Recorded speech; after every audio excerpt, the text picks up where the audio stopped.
Judging by their clothes, they appear to be phantom Hyperboreans from the distant past.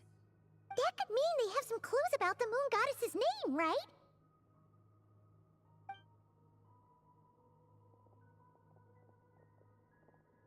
Hey there! Could you tell us what the moon goddess's name is? Sorry. That's probably a weird question, huh? How do we explain this? The moons are long gone, and their goddesses are dead. Their names no longer mean anything. When a new moon goddess is born, we will surely know her name. We have used every last resource at our disposal. All that remains is to wait, patiently and quietly.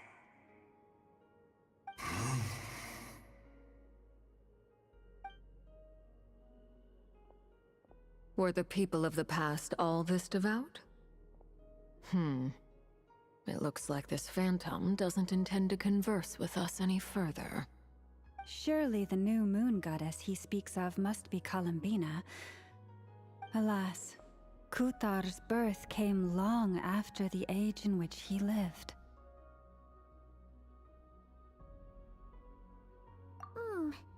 But, maybe if we find a phantom from a more recent age, they might know Columbina's real name. True. Keep an eye out. We should be able to tell which era they're from by the clothes they wear. Yeah, you've been pretty talkative this whole time. What changed? Oh, nothing. I'm fine. You all make good points. When the Hyperboreans speak of moon goddesses, they mean the three from truly ancient times. I can't imagine they would know anything about our current moon goddess. There once was a time when the moon goddesses blessed them greatly and protected them from harm. So, when the war between the gods and dragons plunged the world into chaos, it seems they looked once more to the moons for help, praying for a new goddess to be born. Yeah, that checks out. Let's continue on. Who knows what else we may discover?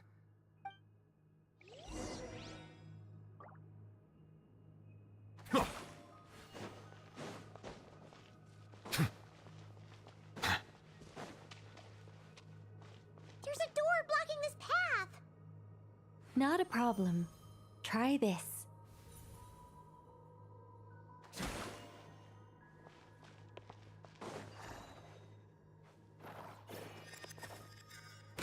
Whoa!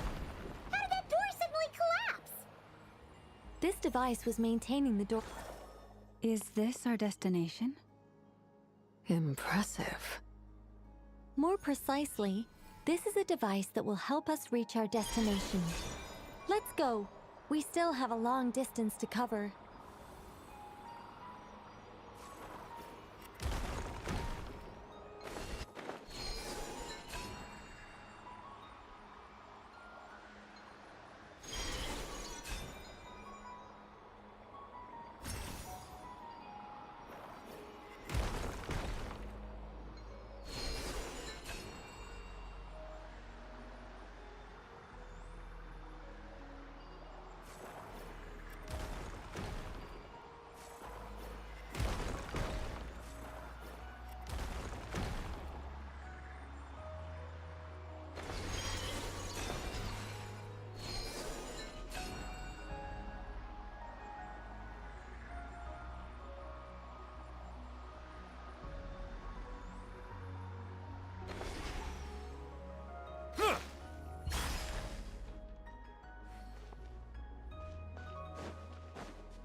Let's try that device again. Remember the door from earlier? Huh! So it works in reverse, too!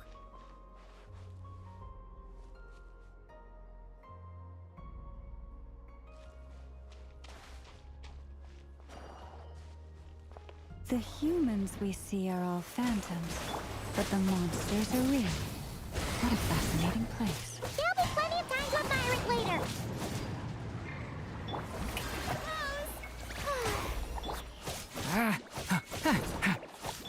Strider. Shot! The Abyss's burning shadow!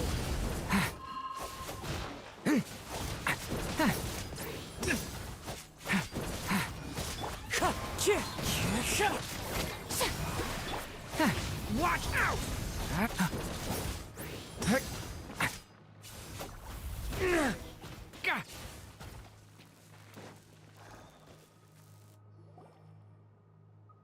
Ooh, there's a whole bunch of artwork in here. Seems pretty old. Nicole, this is probably your area of expertise. What do all these paintings mean? Let me see. To understand these murals requires some knowledge of the history surrounding the War of Funerary Flame. I shared a little of this with Lauma before. Yes. I think I follow. The dispute between the Moon Sisters. The transformation by Nibelung.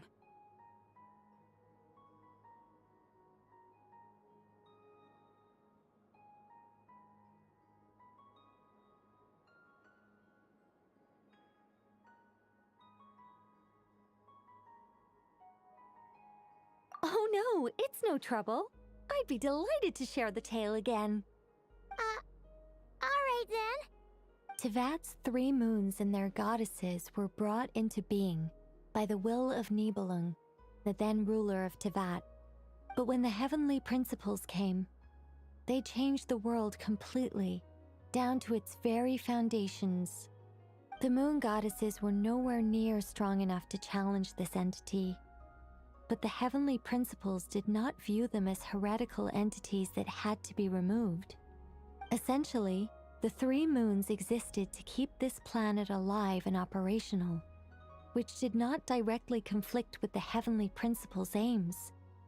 Nevertheless, the inherent precariousness of this arrangement would soon be revealed. Nibelung returned. Yes. He did, and thus began the War of Funerary Flame, a battle for dominance between Nibelung and the heavenly principles. Discord would soon emerge between the 3 Moon Sisters. One would voice the opinion that they should follow Nibelung, for it was he who first hung the moons in the sky. Another would argue that taking sides in the conflict would only bring the world closer to ruin. There was no telling where it would lead, especially since their creator had returned, bearing the perilous power of the Abyss. Nibelung would eventually discover their disloyalty. He had all 3 imprisoned before transforming the moons into weapons with which to fight against the heavenly principles. What? Weapons? Yes, the very moons that had once defended the planet became instruments of death and destruction, striking terror into the hearts of all living things. And although the heavenly principles and the 3 Moon Sisters had once been at peace, it now seemed that the moons posed an unacceptable threat to Tevat. It is possible that the heavenly principles did not know of the goddess's imprisonment. If so, the weaponization of the moons would surely have been viewed as an intentional breach of the peace agreement.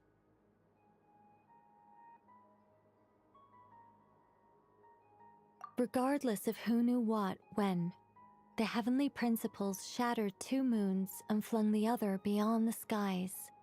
Whether the goddesses managed to escape Nibelung's captivity after his fall, but this much is certain. From that day on, the moons no longer belonged to Tevat. The rejection slowly drained their power until eventually they passed away. So that's the full story. You say the moon ceased belonging to Tevat from then on. Why then would Columbina be born here? That is perhaps due to the lingering connection between the Frost Moon, which was not shattered, and this world. You could see it as the 3 sisters' dying wish. They never desired war. All they ever wished for was to protect this land. I see. If the final fate of the 3 goddesses is as you say, then Columbina faces the same grave danger. Our investigation has yet to bear fruit. We must hurry. Yeah, you're right. Let's keep going.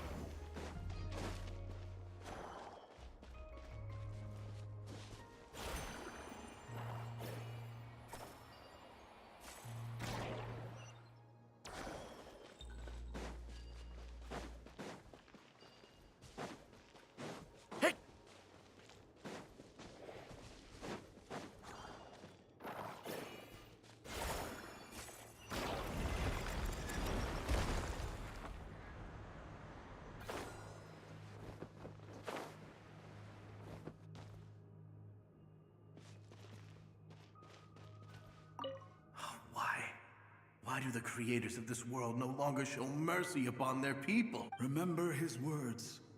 We must change.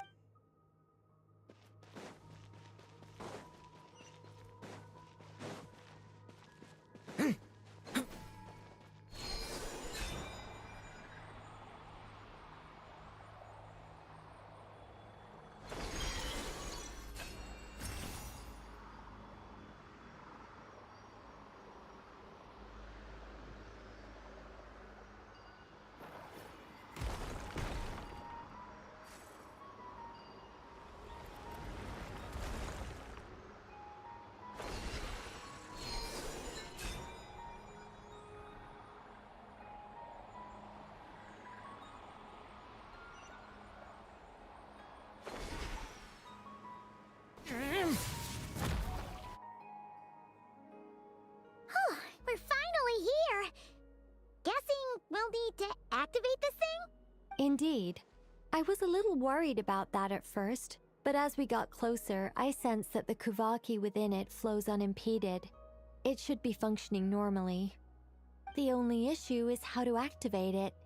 It's looking a little worse for wear. What about the cores from some of the other devices we've seen? Can we repair it using those? In all likelihood, yes. I imagine that would have been the Hyperborean's backup plan. Let's look for some cores.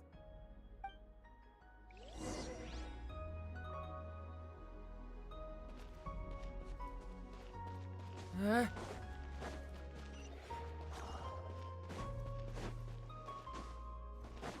Hup. Hup. Hey.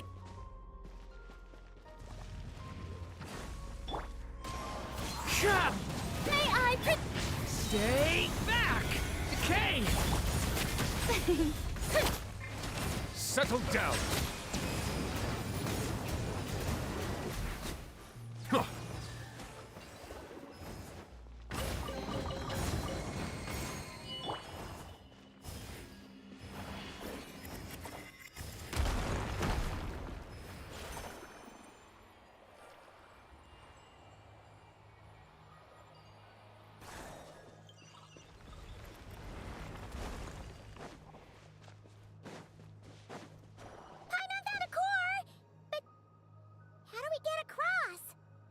Walk up, then jump down.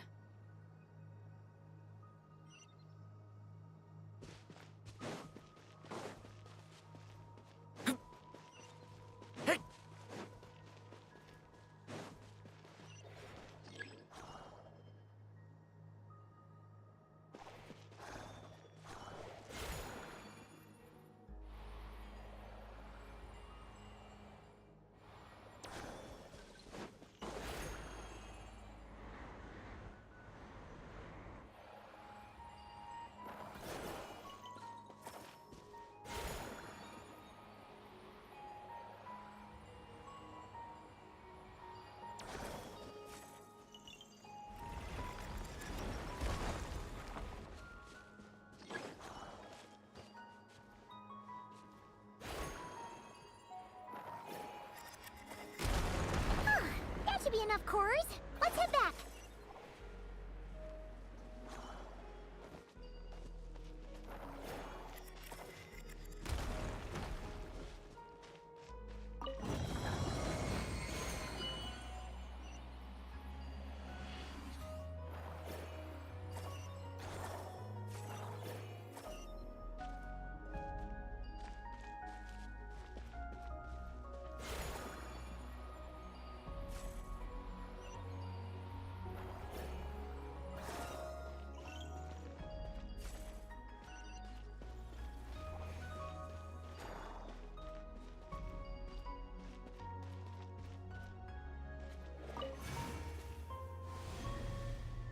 The device is up and running. It's hard to believe that the ancients were capable of constructing such things. Paimon sees our destination! It's right up ahead! Yes, let's go.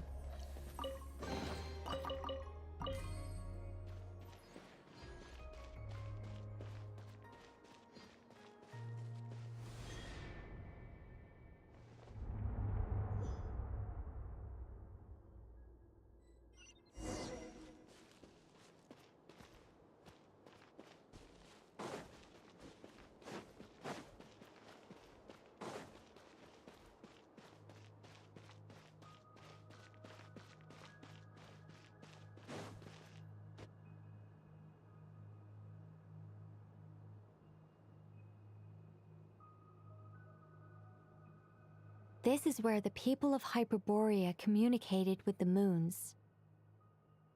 We need only place the moon marrow upon this platform on Moon Prayer Night, and we shall be able to open a portal to the moon and send our moon goddess back home. The assumption being, of course, that we can find her first.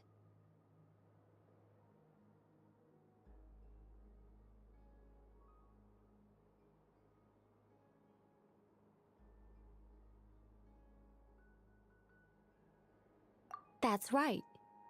You want to know if it's safe there, don't you?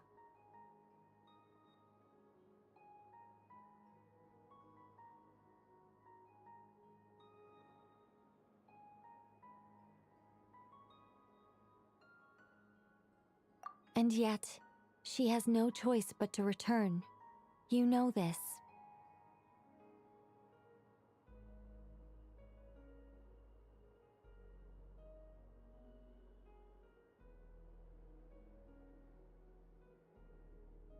Oh, that's not the only issue here. This is the end of the line, right? We've explored everything we can. And despite looking at historical artwork and talking to people from Hyperborean times, we're still no closer to learning Columbina's name. If it's not too much trouble, could you tell me exactly what Alice said to you about finding her name? Oh, sure. What she said was... Then your first job is to find it. As a moon goddess, I'm sure she must have a name she identifies with. Neither Columbina nor Kutar is her true name, and she's never really accepted either of them. Is it not also possible that she has never had a true name? Not at any point in history? That would be a hard pill to swallow. But at this point, we may have to accept that that is the truth. No one knows how she came into being, and she certainly doesn't have parents in any sense that we're aware of. Perhaps she was never granted a name at all. But does that mean there's no way to get Columbina back? She's just gonna disappear and there's nothing we can do about it? Huh? Wait, why all this pessimism? Was it the way I phrased this question? You all seem to be taking this in completely the wrong way.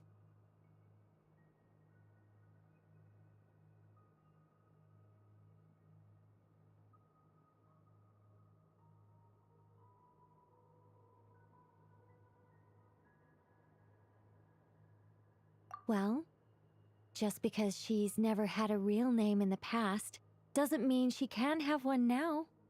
What? Think about what Alice said again.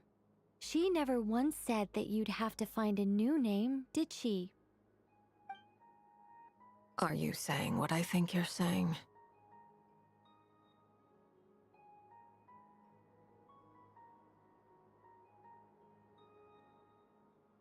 Yes. Names are anchors that connect us to the world. If she doesn't have one already, then all we have to do is create one, no?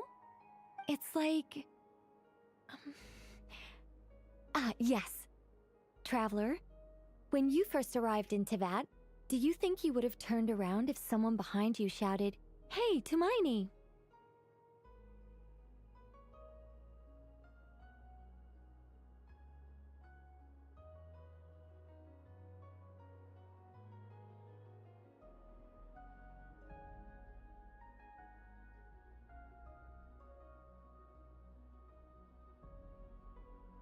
But what about now?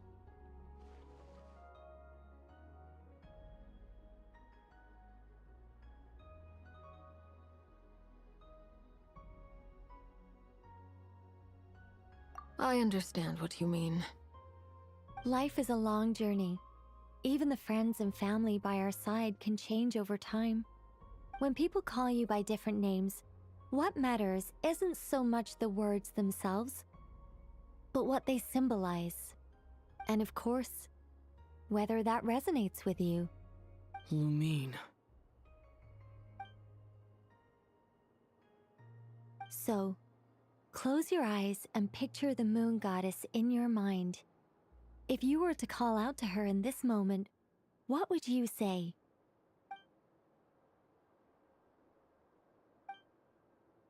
Columbina. Columbina.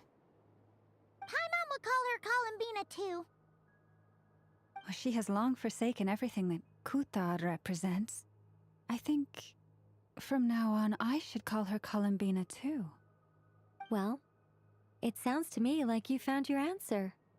Are you sure? Is it really that simple? We haven't found her this whole time, and not for lack of trying. For a journey like this, the process is every bit as important as the outcome. Had you not searched far and wide, rejecting every other answer you were offered? How could you have come to an answer you felt was finally correct? Oh, it all makes sense now. This has Alice's fingerprints all over it. Are you suggesting that Mage knew from the start that Columbina never had a real name to begin with? I can't say for sure. But I can definitely imagine her chuckling in satisfaction somewhere right now, saying, "Ah, what fun." Ah, Llama! Your antlers! You should hurry. The festive moon has begun to rise. Do not worry, for when you called the name Columbina just now, I could sense that the power within was enough to summon back the moon goddess. The power within what? The name? Yes, so, the thing is, What's wrong now? this is so annoying. I really want to explain how that whole thing works. Starting from the founding principles of Tevat and... Oh, I could talk about this for hours, but... Deep breaths, Nicole. Deep breaths. You're an angel. A sober, sensible, solemn angel who has her priorities straight. Okay then. Sorry for asking.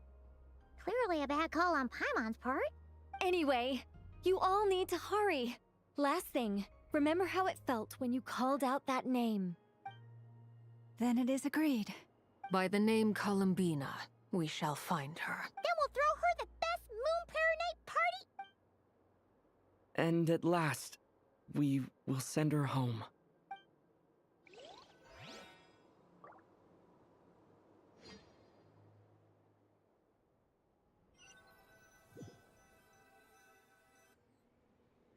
I can barely move anymore. My consciousness is fading away. Have they come back out? I'd love to see them one more time.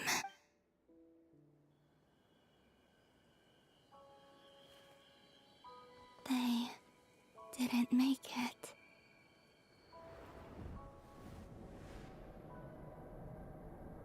Could you tell me your name? My name is... Columbina!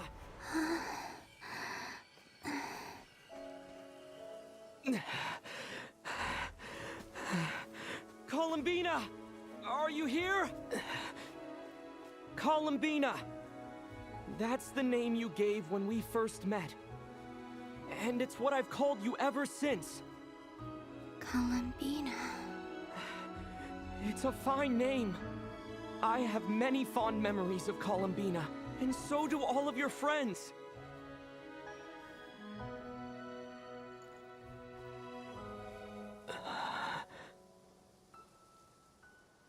If you like this name...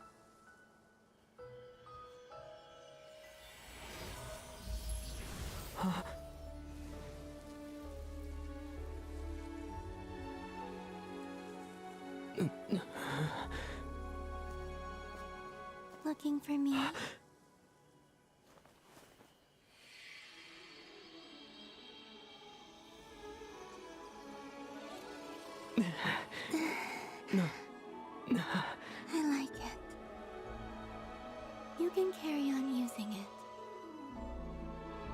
My name is Columbina Hyposelenia.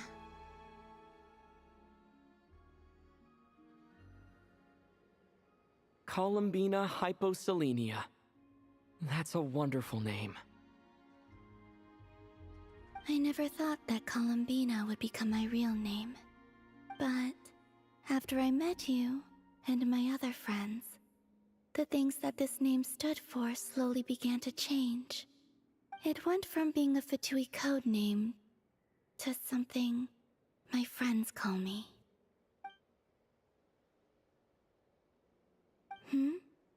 What is it?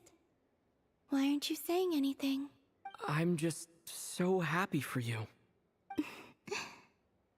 Thank you. So, where's everyone else? We can go and meet them very soon. Everyone went to different places to try calling your name. Great. I'd like to thank them as well.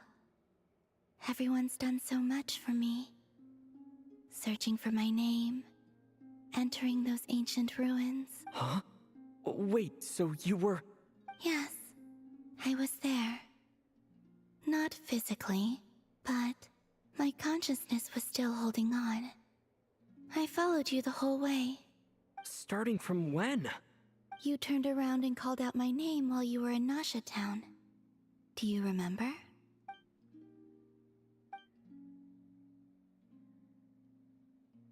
Let's go. We don't want to keep them waiting. Sure. In that case, come with me. But... Hmm? Before that... Could you call my name one more time? Sure. Come with me, Columbina Hyposelenia.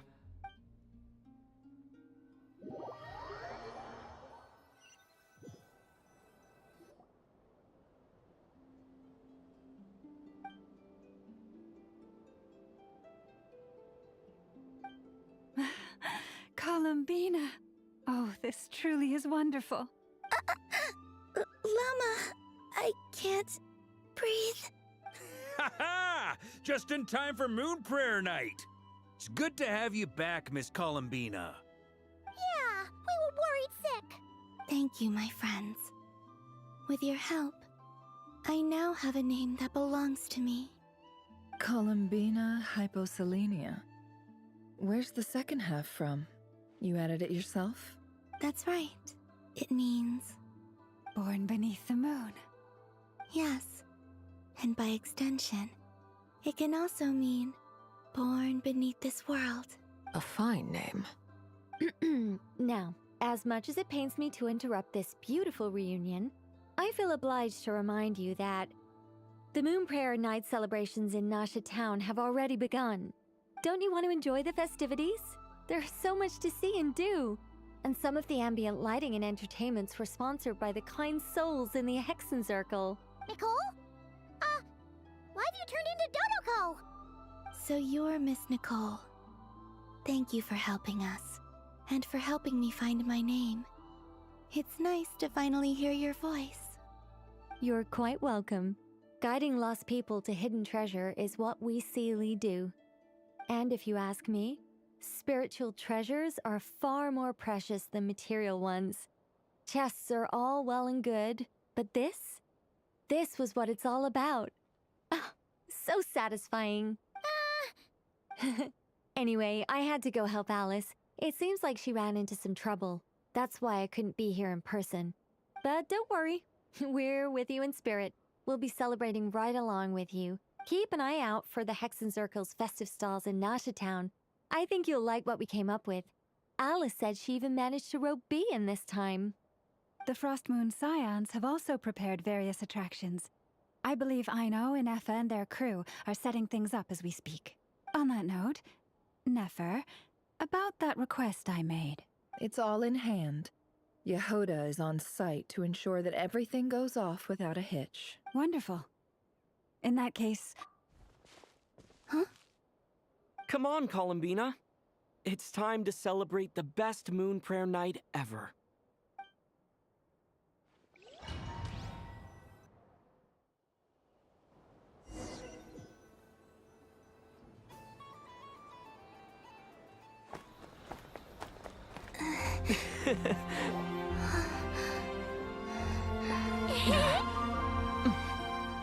Hey, young lady.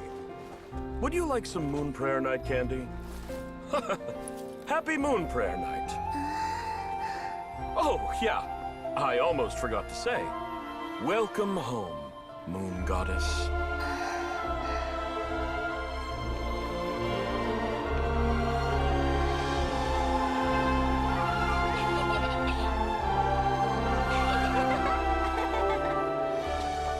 Welcome home, Moon Goddess. Welcome home, Moon Goddess. Welcome home, Moon Goddess. Turning Nasha Town into her home is a festive gift. A rather brilliant idea. Perhaps this is what Nodcry, Columbina's home, should have been like all along.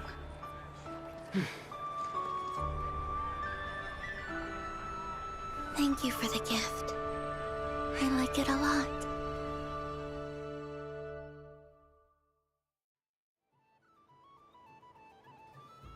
This feels like the surprise of my life.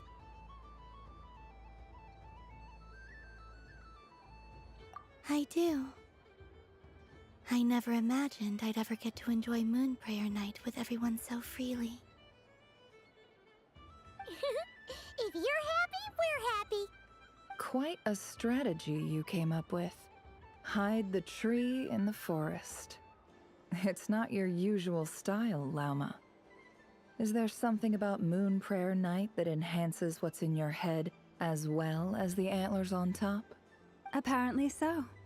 It even inspired a perennial penny pincher to use their resources for a greater cause. It truly is a magical festival.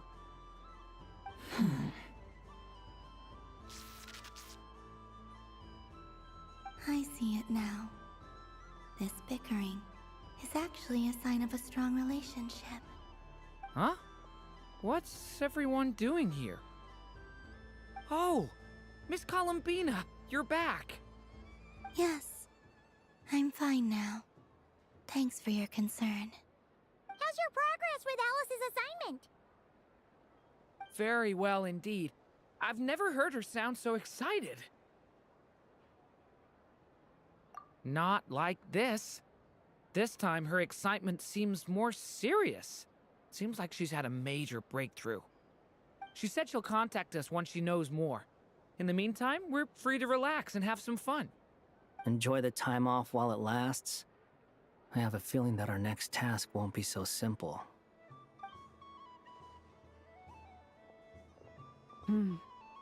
I should go. I still have a few things to attend to at the Frost Moon Scion stall. And I think I'll take a look around. With any luck, this once-in-a-year festival will come with once-in-a-year opportunities. Hold up a second. Where's Varka? I believe he made a beeline for the flagship the moment he entered Nasha Town. Ah, that's Mondstadters for you. They know what they want when festivals roll around. Goodbye for now, Columbina. I hope you have a wonderful night. I will. Well, in that case, don't just stand there. Get out there and have some fun. You'll definitely get a warm welcome at every stall. Oh, also, take this map with you. It's a guide to the festival.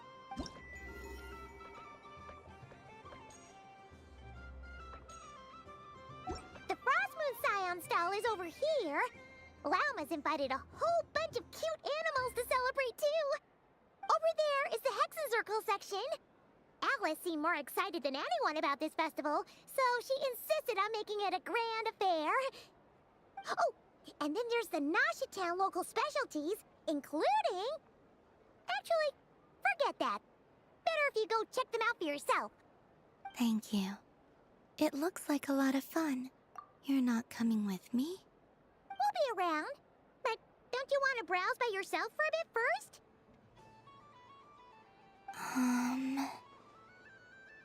Yep. If you find something you like and want to try it out together, just give us a shout. We'll be right with you. Otherwise, just relax and enjoy yourself. There's so much on offer, so try to experience as much as you can. And don't forget to stuff yourself with all the delicious festival food!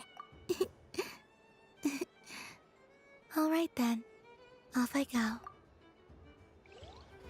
Where should I go first? This must be the mage's stall. It feels like I've entered a fairy tale. Ah, how lovely.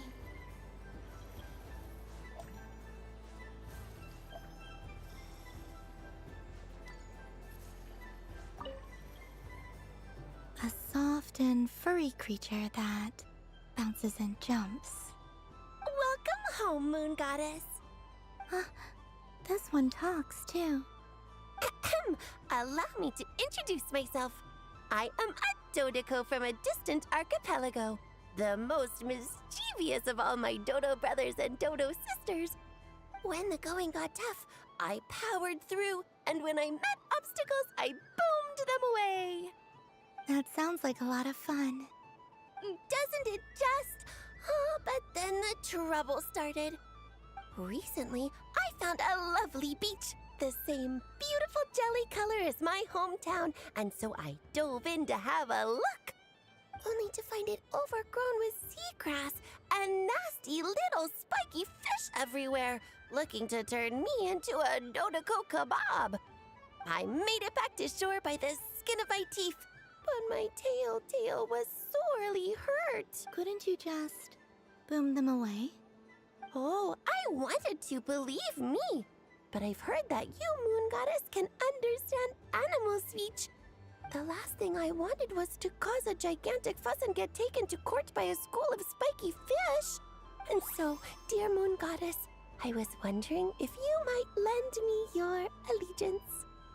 Are you roping me into a crime? Oh, let's call it a once-in-a-lifetime carefree adventure. All the festival goers tonight are dressed up as the Moon Goddess, but there's nothing to say that the Moon Goddess can't disguise herself as a Dodoco, is there? Besides, this is your home. You should be free to be whoever you wish. I'm afraid I'm not well acquainted with Dodocos, Madam Mage.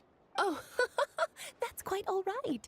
We Dodocos are innocent, happy creatures with a free-spirited nature. Many, like myself, are mischievous troublemakers. Others are lazy souls who like nothing better than to lie down on a nice rock and take a nap.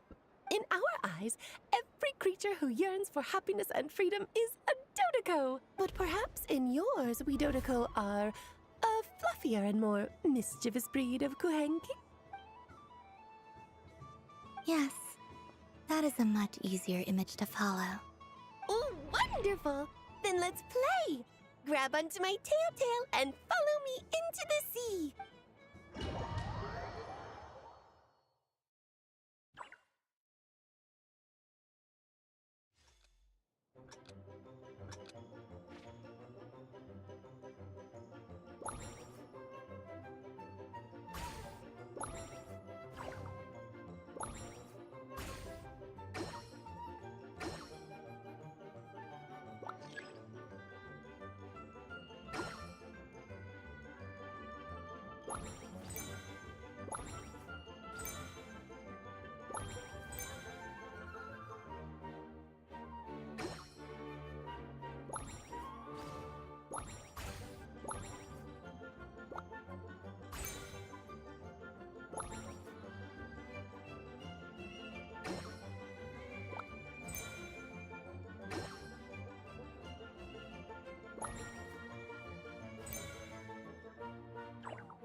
Remarkable talent! So, what do you make of it?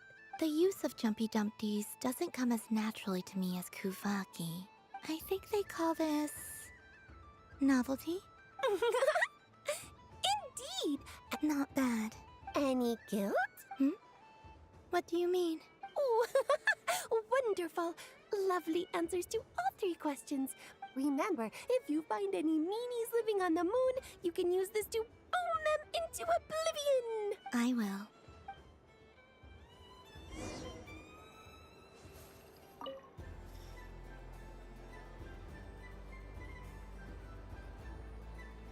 I wouldn't say it's honor exactly. I mean, your voice goes right into people's heads. How would you explain that to the kids? You can't just explain it away as magic. Is something the matter? Ah, Miss Columbina! No, nothing you need to worry yourself about. Ah, impeccable timing. Stick around for a second, Miss Columbina. I need your input on something. This self-proclaimed Knight of Justice has yet to give me a satisfactory answer. I, for one, would like to hear your verdict on the matter. Hey, now, I left the flagship just to help you out, Miss Nicole. What's going on? So Alice and I are both using long-range remote control spells that work on similar principles, allowing us to attend this festive fair in Dodeco form. Sorry, let me backtrack a little. While similar, there are some key differences. Alice, being a great mage, wanted her Dodeco to reflect something of her own charm and mystique. So she adjusted the way its tail moves when it spins around. An entirely gratuitous move, in my opinion. I hardly see how anyone is going to notice that. If anything, I'd say that anyone who stares intently enough at a Dodeco's tail to notice such a small detail is someone we ought to be highly concerned about. I only say this to emphasize that my question has nothing to do with tails. Now that we're clear on that, why is Alice's Dodeco permitted to interact directly with the children celebrating Moon Prayer Night, while mine is not? Your voice speaks directly into people's minds. See? Exactly what I said. Miss Nicole? Ugh, I can't stand it. I know that probably makes me sound like a whiny child acting out in front of their parents. And it's a little embarrassing now that I think about it. But hey, I've said it now, I can't take it back. That would be even more embarrassing. Also, don't go reading too much into that analogy. It was off the top of my head. I'm actually an awful lot older than either of you. Miss Nicole, are you saying that you'd like someone to play the game you've prepared? I'm not so invested in that. It's just something cobbled together using items I borrowed from Alice. She probably didn't even make them herself. The point is, I want to know everyone's thoughts after they receive their prizes. But as you've said, I can't just ask. I've been biting my lip for so long, and I've had no one to vent my frustrations on. I thought this was going to be a nice, straightforward festival where I'd get the chance to guide people to treasure. Well, can I play? I can't guarantee that I'll win a prize, but... You will? I'd like to try. Then what are we waiting for? It's like they forgot I was ever here.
Congratulations, Miss Columbina! With your great wisdom, you have overcome every obstacle in your path. Fate? Well, something to that effect. If you'd prefer something more poetic, it could be the icy winds, or the dawn. You could even go with the challenge posed to you by Dodeko. All my hopes are now resting on this. Can I open it now? Stop teasing me. Please, I'm begging you. No more talk. Just open it. Wow. What a lovely sculpture. Classic and cute at the same time. Thank you, Miss Nicole. I'll always treasure it. Ah, there we go. Music to my ear. You have my sincerest gratitude, Miss Columbina. Thank you for sharing your precious time with me and fulfilling my wish. Don't mention it. You've all done much to help me.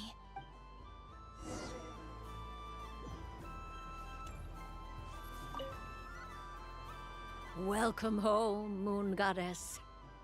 Oh, you're the genuine article. Alice was right. This moon prayer night was worth watching after all. Another one that talks. Greetings. Pleased to make your acquaintance. I am the Hexenzirkel member they call B. Barbeloth Trismegistus. Columbina Hyposelenia. Pleased to meet you too.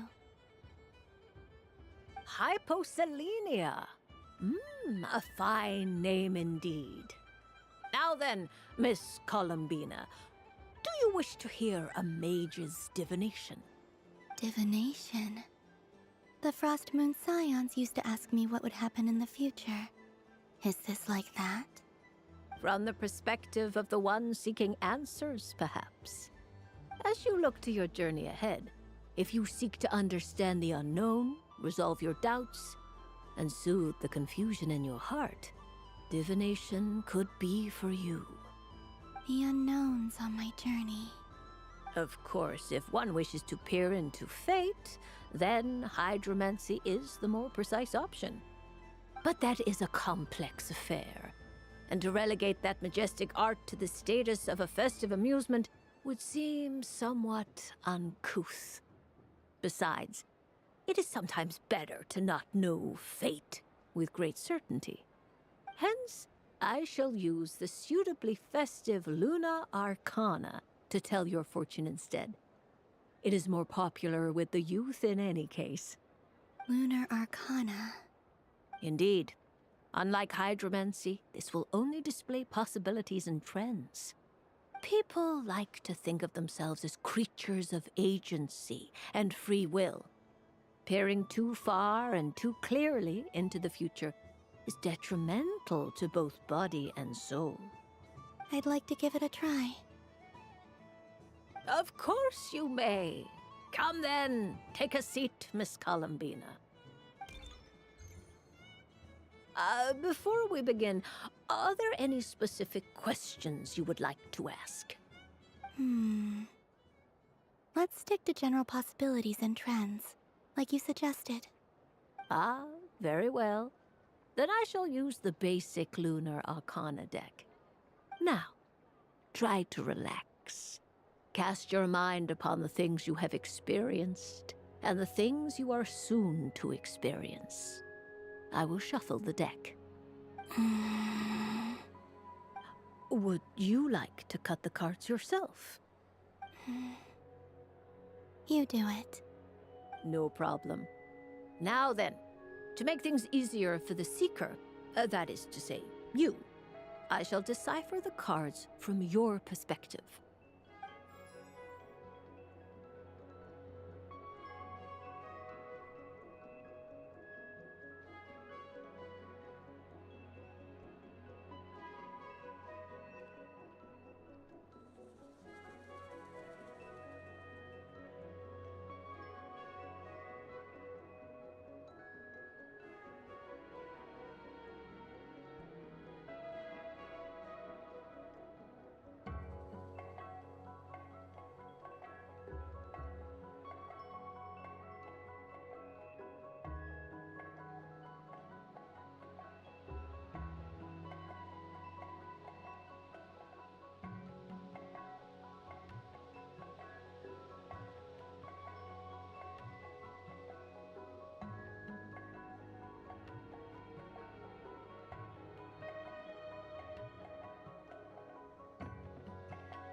Please, draw the first lunar arcana.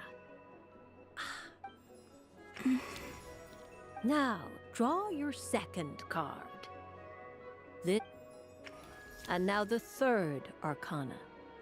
This is the present. Finally, the last card. This shall speak of the future, which... Oh. Fascinating.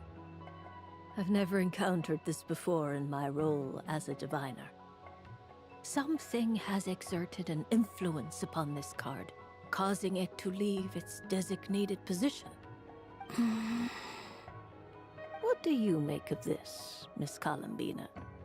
Perhaps this is the guiding hand of fate in action. Of course, if you wish, you can choose to deny the validity of this card and draw the future for yourself. No, it's fine. Let's go with this one. A bold decision. I must say I'm looking forward to the results. Well then, let us flip the Lunar Arcana in sequence and see what emerges. Sure.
First, destiny. No surprises here. The card that represents yours is the moon. The moon. Indeed. The moon can represent the truth at some times, but deception at others. False peace, destructive calamity, and the world-changing power that lies within. When the moon is placed on the destiny tile, it indicates that your destiny is not what it may appear on the surface. Instead, it may yet have a hidden side. It symbolizes a journey through the fog, fraught with uncertainty and deception, where one must face inner challenges head-on. I don't understand. Patience, my dear.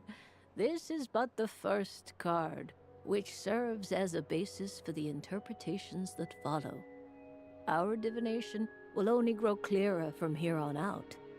Now then, flip the second card, the one that speaks for the past. The Hermit, but inverted. Inverted? Yes. The Hermit symbolizes solitude, introspection, and the pursuit of truth. When inverted, it represents isolation, truth out of reach, and a path that leads one astray. Combined with the moon as one's destiny, the Hermit inverted represents a choice you made to stand alone in the past. It was a choice made not out of fear or arrogance, but for reasons that others could not perceive. You fumbled through the darkness without a guide, but you did not find your way. Rather, you went astray. More than once, it would seem. Is this about how I became Kutar despite not wishing to become a god? And how I joined the Fatui because I yearned for a place to belong? I suspect only you know the answer to this question. All is not lost. The past is in the past, and so it shall remain. Shall we look into the present now? Oh my. The Lovers. One of the most interesting Luna Arcana. What does this one mean? This means that you have had an unprecedented emotional experience. The joy of finding your soul becoming intertwined with that of another. A precious and wonderful thing indeed. It's true. I've made a lot of friends recently, and they are very good to me. I like them a lot. That sounds lovely. I am most delighted for you. The Lovers can also represent important decisions, perhaps related to a parting of ways. Now, if I were to guess... Yes. My return to the moon. I understand. Parting with friends is never easy, Columbina. But rest assured, this is not the end of your journey. There is always another story waiting to be told. The future always lies ahead. The future. Well now, it's finally time to flip this most mysterious of cards. Why did it appear? And what does it wish to tell you? I'm ready. Very well. Flip this card and see what lies on the other side.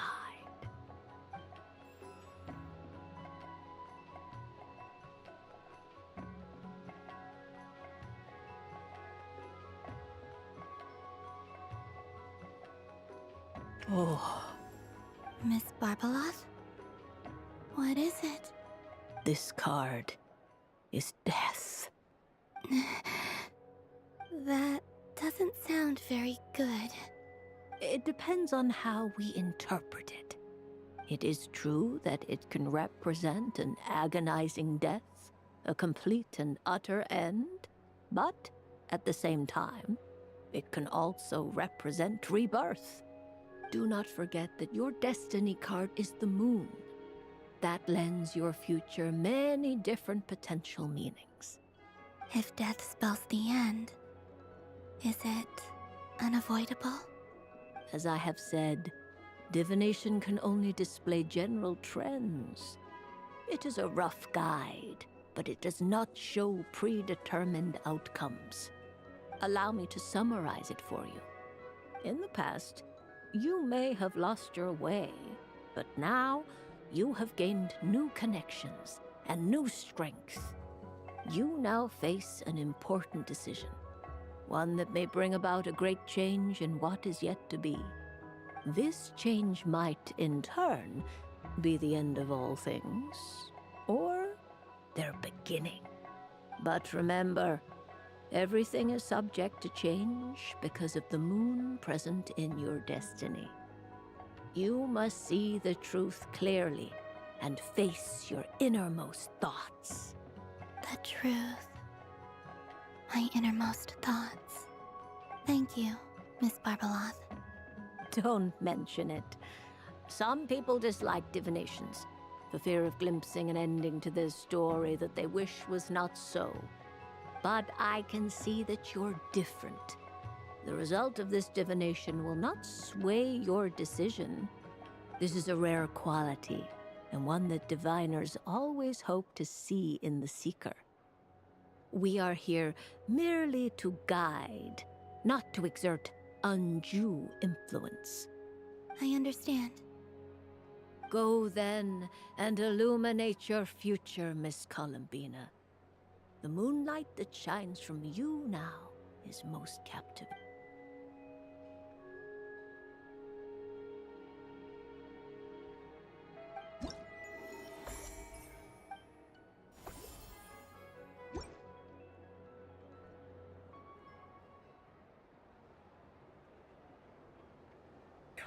Thanks. Let's see what you've done for me. The north wind left in the lurch.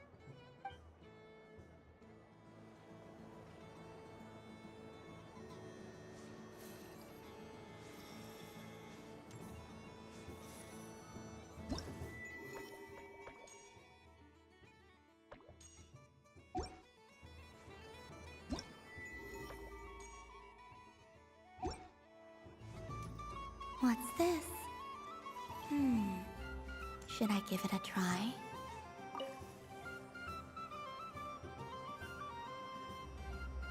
Come on, Citrus, one more round. But my neck.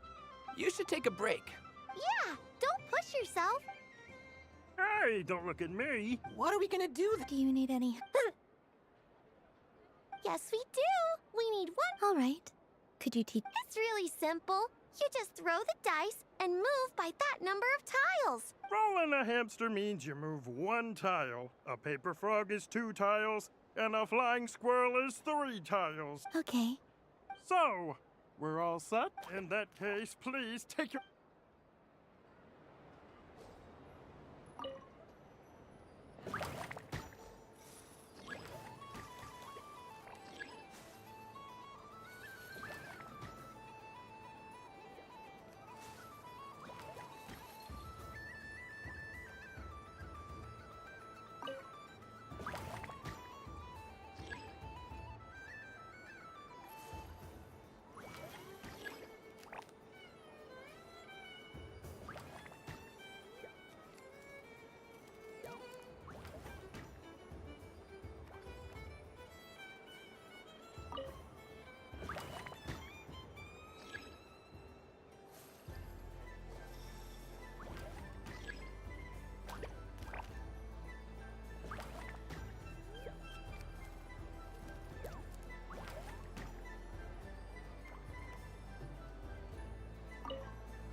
aiming right at it.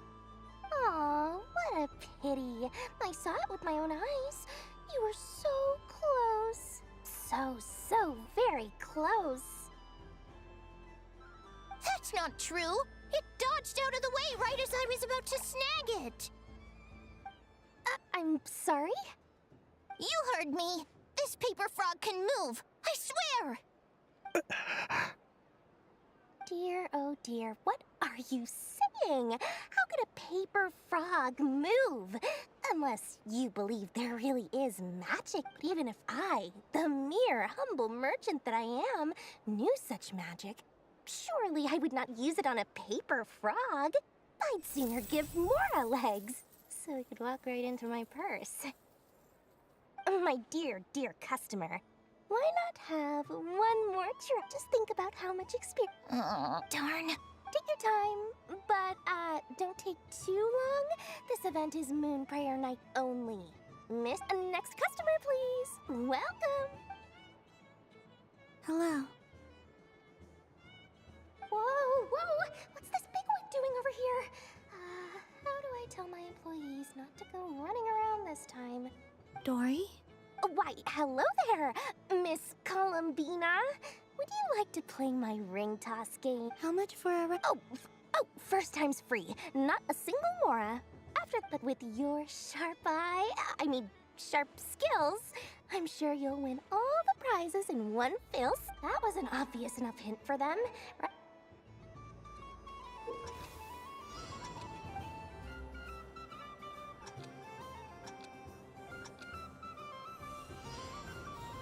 Here comes the ring! Oh, peanuts.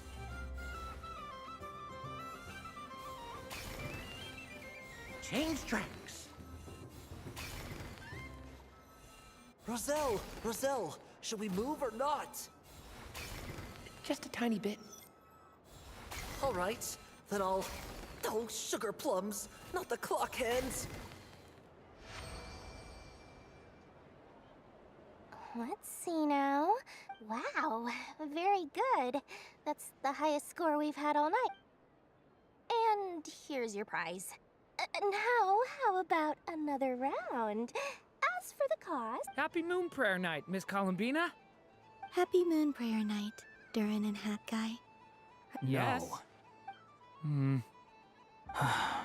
You said we were just coming here to say hello. I did, but then I recognized a few more people as I got closer. Do my eyes deceive me? Is that... It's our little dragon. He's all grown up.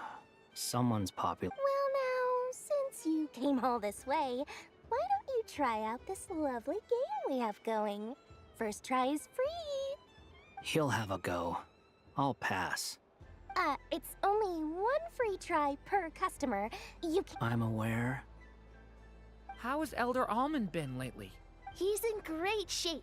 He goes for a run in the forest every morning to stay fit and healthy. He tried to go boat racing with Firecracker a while back, but he couldn't even make it onto the Lotus Leaf.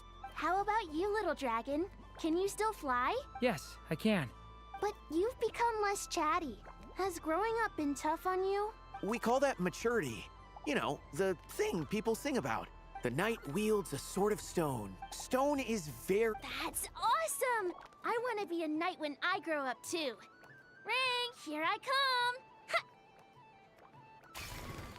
Oh, the hat-wearing man. I never thought I'd see you again. If you say so. Oh, I do say so. The people you once helped... May the engine in our hearts propel us to the stake! I can move! I can move now, Roselle! What are they doing? Running into the ring? You got them all. I have never seen anything like this in all but... How? They're origami animals and clockwork people from a fairy tale. Getting to know them would be quite an arduous task. I have to get... Thank you, Dory. Now for your prize.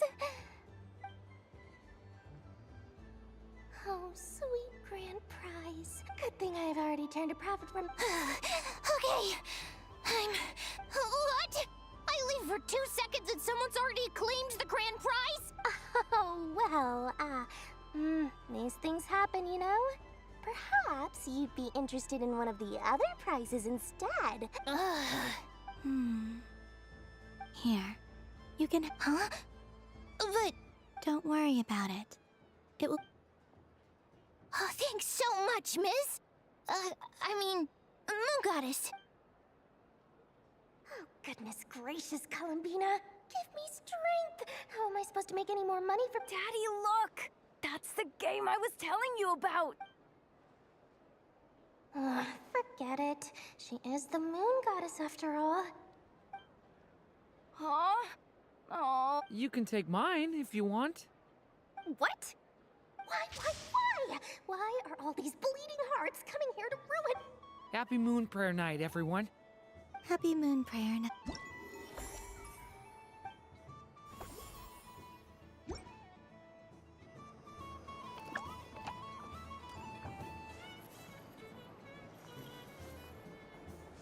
So this is the Frost Moon Scions area.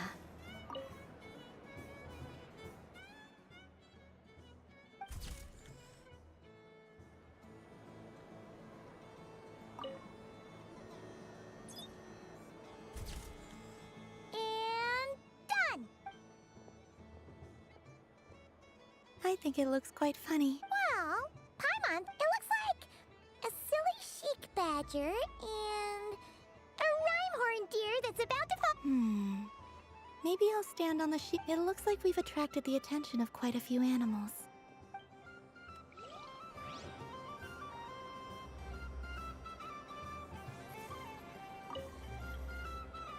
If this were any other day, I'm sure it would make for a great photo opportunity. But Moon Prayer Night has rendered my antlers uncomfortably large. Doesn't it look like this rhyme-horned deer has 2 sets of antlers?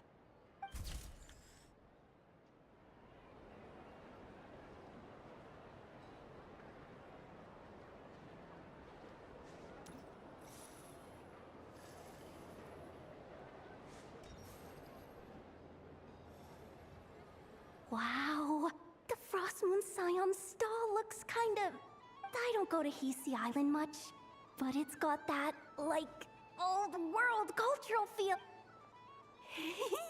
And if culture means we get... Hello. Yeah. Columbine... hello, Moon Goddess. That was too close. I almost gave the game away in front of the staff. Oh, wait. What's the deal with her shoes? They don't make a sound when she walks. Do you like balloons too? Balloons? Oh, you mean those? What's so fun about balloons? I'm not a kid anymore. They're probably more up Aino's alley. Yes. The animals seem very curious about these strange flying objects. I was drawn here by their voices. I recently learned a fun new game you can play with balloons, so I decided to come and give it a try. A new game?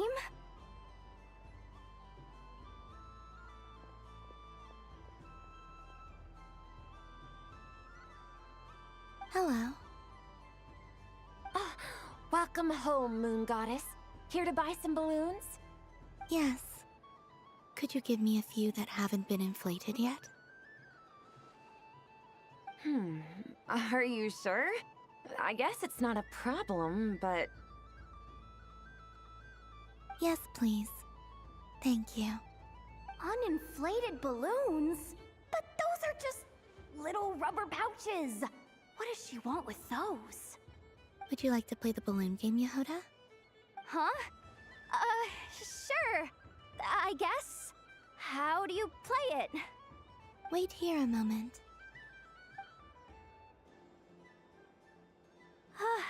Oh. This is so weird. What have I got myself into now? I thought I saw Columbina nearby. Uh-oh! That's the 4th Harbinger! Although she's helped us out quite a bit, she's good people, right? Is she looking for Columbina? Oh, guess that's my ticket out of here. I'm not sure my heart can take being sandwiched between 2 Harbingers.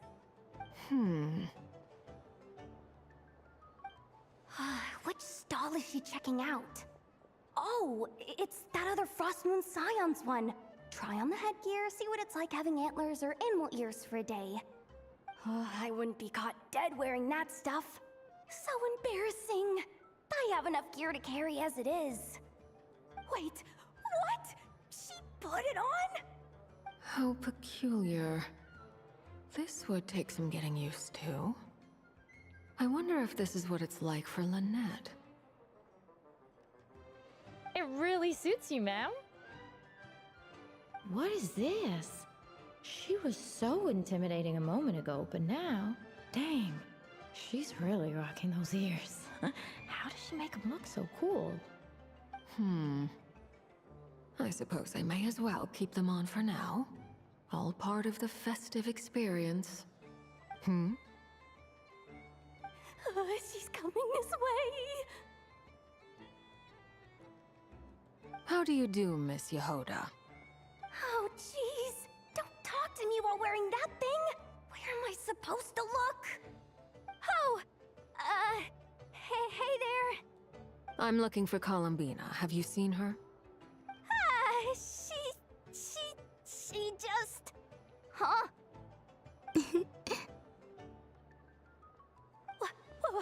Wait, is that what she meant by balloon game? Yeah. Huh? No fair! How come I get caught in the crossfire? An ambush from the rear? Is this a declaration of war, Columbina? Would you like to play too, Arlecchino? Seriously? Are they gonna start some beef right here, right now?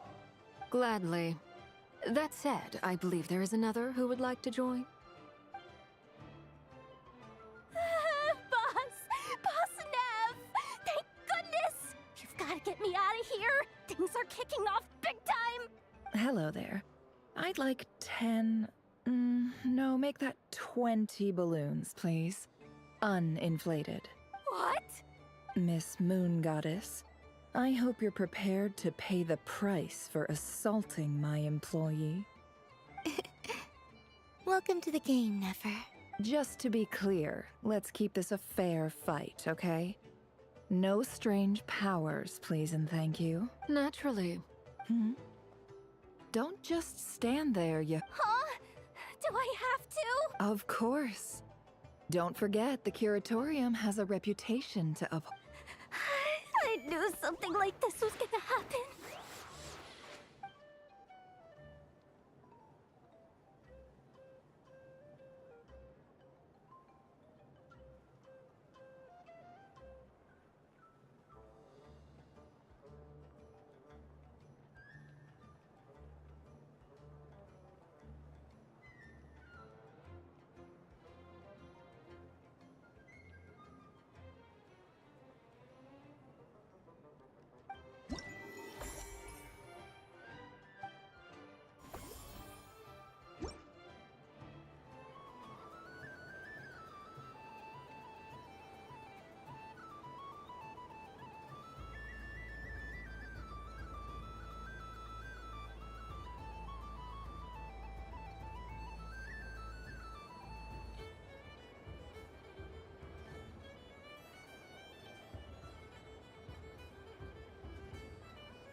What's this? Should I...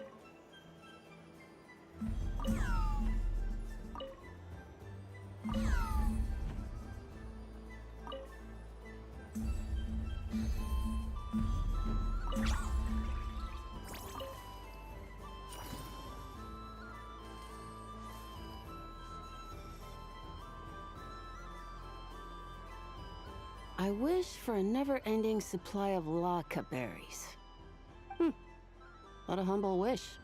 Probably written by a child.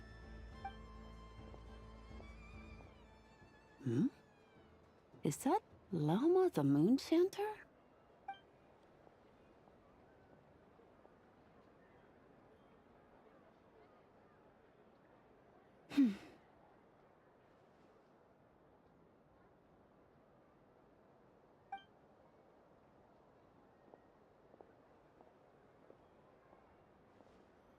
I wish that the long plume ibises would stop biting me. Oh dear, poor Lauma. All right, I'll write that one down for you. I got it. While everyone else is celebrating Moon Prayer Night, you're as busy as ever. I don't mind. It's rewarding work. A good kind of busy. My antlers are at their heaviest tonight, and the Kuvaki waves are especially strong. But as I help these dear friends hang their wishes up, I feel a great peace within myself that is hard to describe. You see, they are all such beautiful wishes, and they are ones that we can fulfill by our own strength. Do you blame me, Llama? I want to hear your honest answer. It is by the help of so many people that I can return to the moon. But I feel as though I've hardly done anything in return. You've done plenty, Columbina. I say this in earnest, both as someone who knows your history, and also as a friend who has seen what you've been through. What about as a moon chanter? I feel proud to honor our moon goddess's wish, and I'm sure any moon chanter in history would have felt the same way. Thank you for your kind words, Llama. But... Since you asked for my honesty, I won't lie to you. My feelings are mixed right now. Besides pride, I also feel... I suppose it's a reluctance to let go. Once you return to the moon, we will be far apart and separated by a false sky. I'm sure those of us left behind will gaze up at that sky, yearning for the moon once in a while, just as you used to do.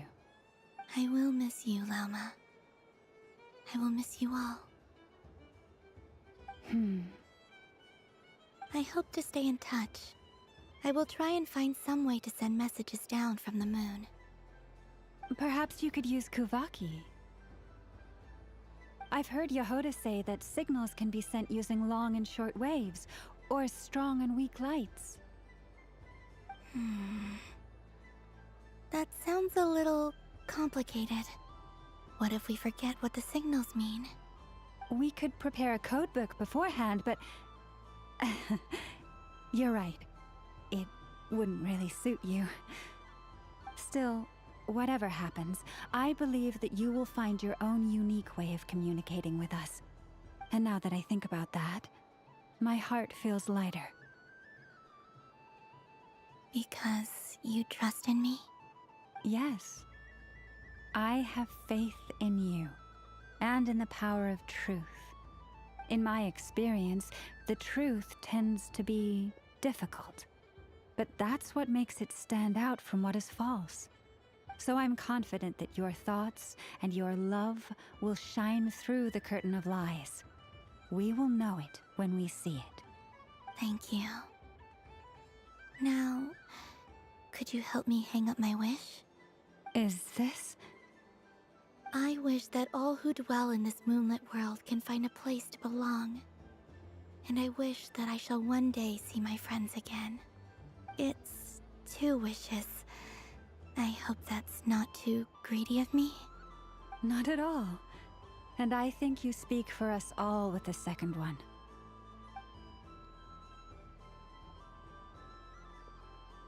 I shall continue to pray until the day that all of these wishes come true.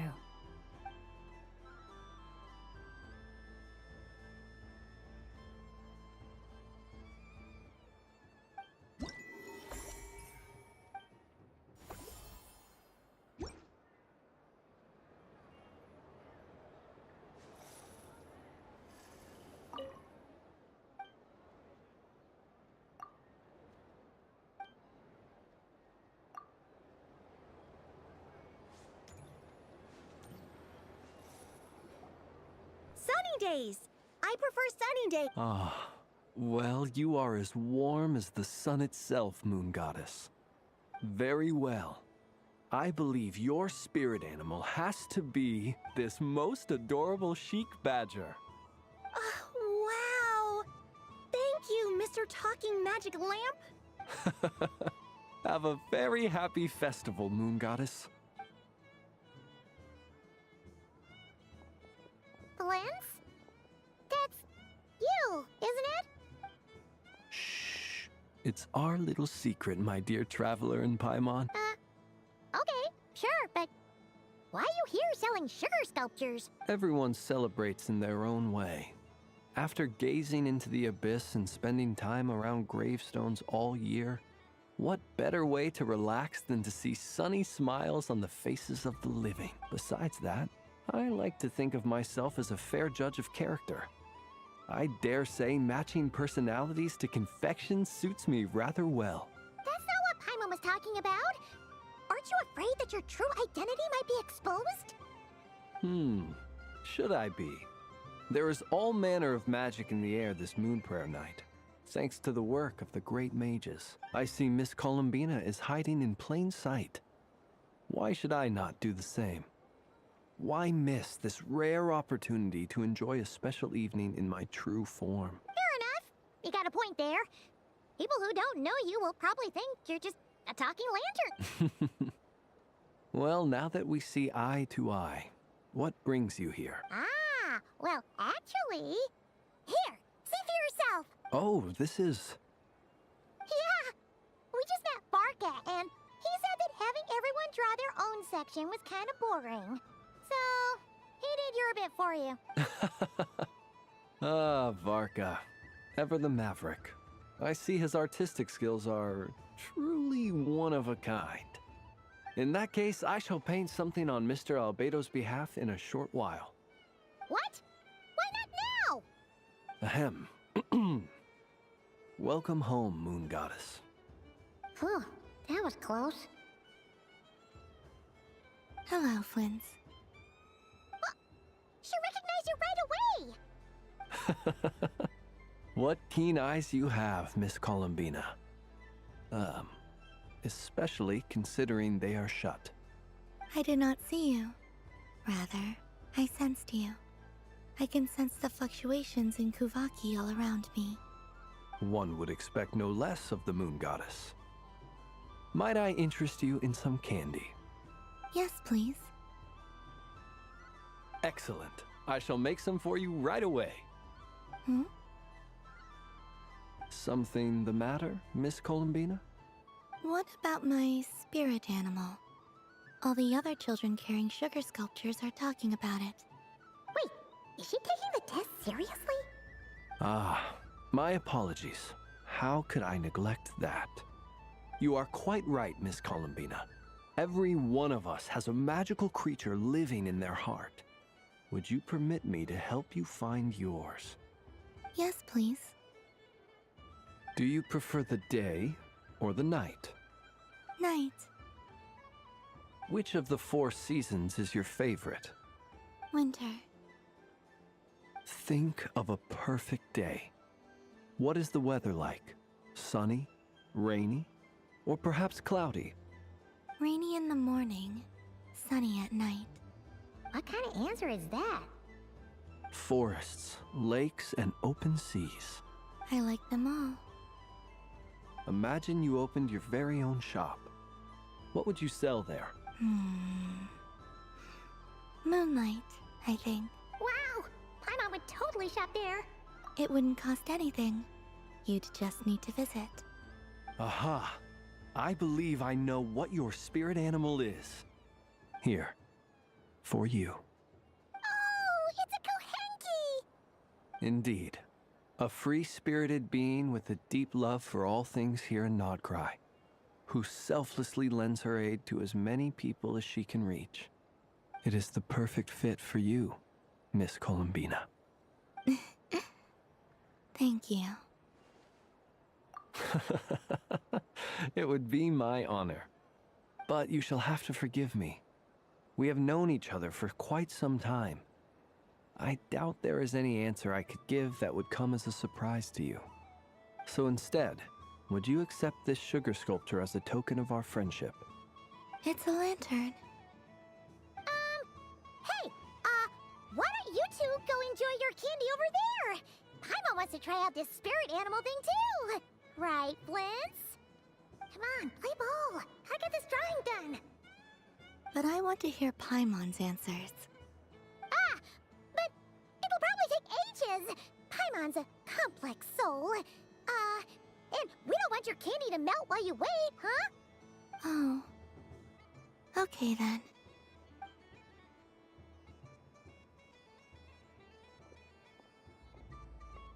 Phew. Nice excuse, Lady Paimon. That was some quick thinking. Yeah, no thanks to you. A little help next time?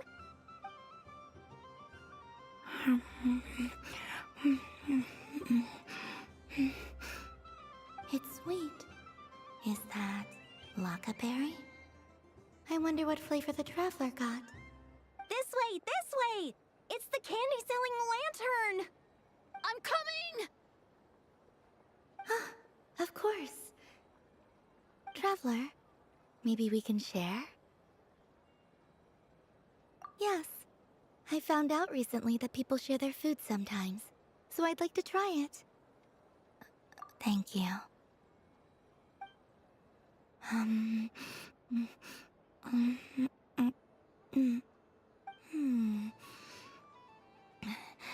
Yours is a little more sour than mine. Here. Are you sure? Amazing.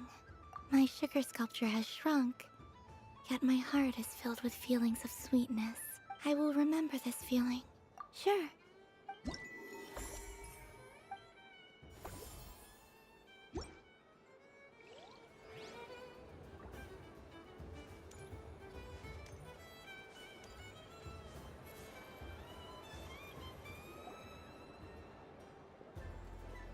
Dodoco's Whirligig!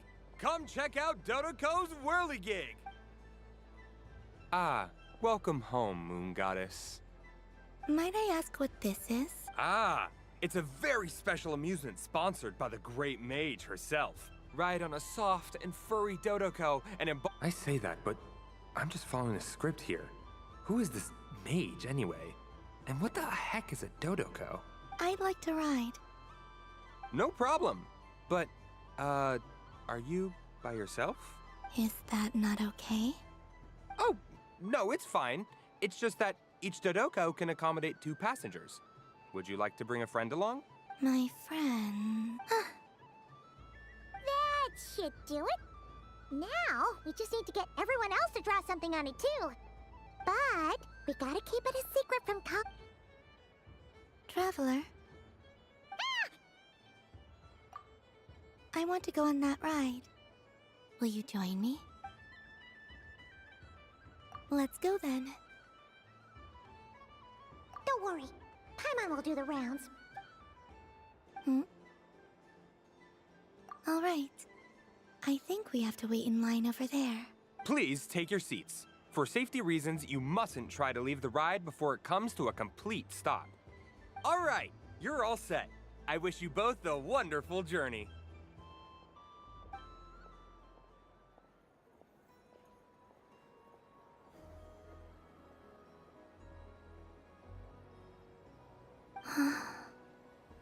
Not bad. It reminds me of riding a moon lane. Sometimes, the Kuhenki circle around me like this, playing their beautiful melodies. Yeah. I'm going to miss them. It does. I've felt scared in the past, too. But this is a little different. You know something?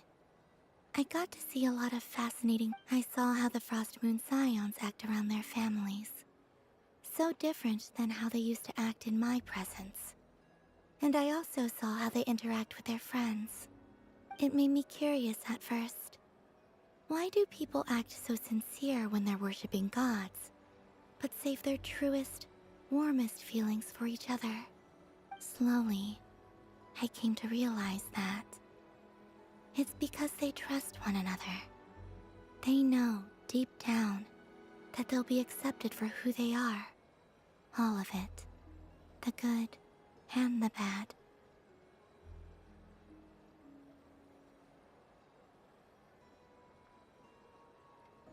I know. I knew it the moment you started calling out my name. What I fear now is the end. I fear losing all this the very night I have gained it.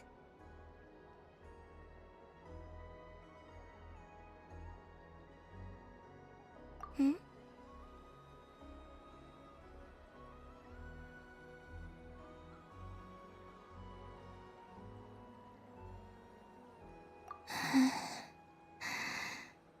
Thank you for this conversation. Thank you for listening to me. Don't worry. This fear I have, and the unknown that awaits me, they cannot hurt me. Not when I possess a treasure far greater. I just want you to remember this version of me, the real me, on this final night together. Dear passengers, Dodoko's awesome adventure has come to a close. Please leave in an orderly fashion, and we look forward to seeing you again in the future. Don't want the journey to end, huh? Don't worry, you two. There's always another adventure waiting just around the corner.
There are so many attractions here.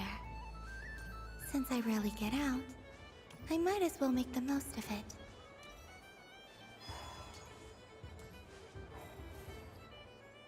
Moon prayer candy! Beautiful, tasty. Candy?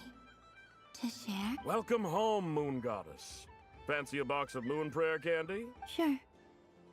I knew you would. Now, what flavor would you like? I'm not sure. What flavors do you have? Is this for yourself or as a gift? A gift for my friends. Ah, I see. In that case, I'd recommend... Do you have Nocturnal Blossom flavor? Huh. I've seen couples give those as gifts before, but I did not know they were edible. No? Okay then. You did say this was for friends, right? Maybe Smetana then. Hey, now that's a creative idea! I've never tried it before, but if you're happy to wait, I can see about whipping up a batch on the while we're at it. You got any other ideas?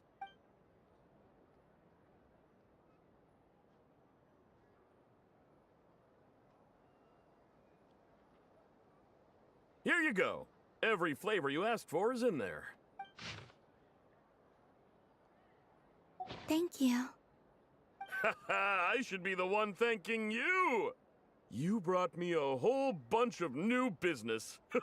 It's like a genuine blessing from the Moon Goddess. I hope you and your friends have a lovely night.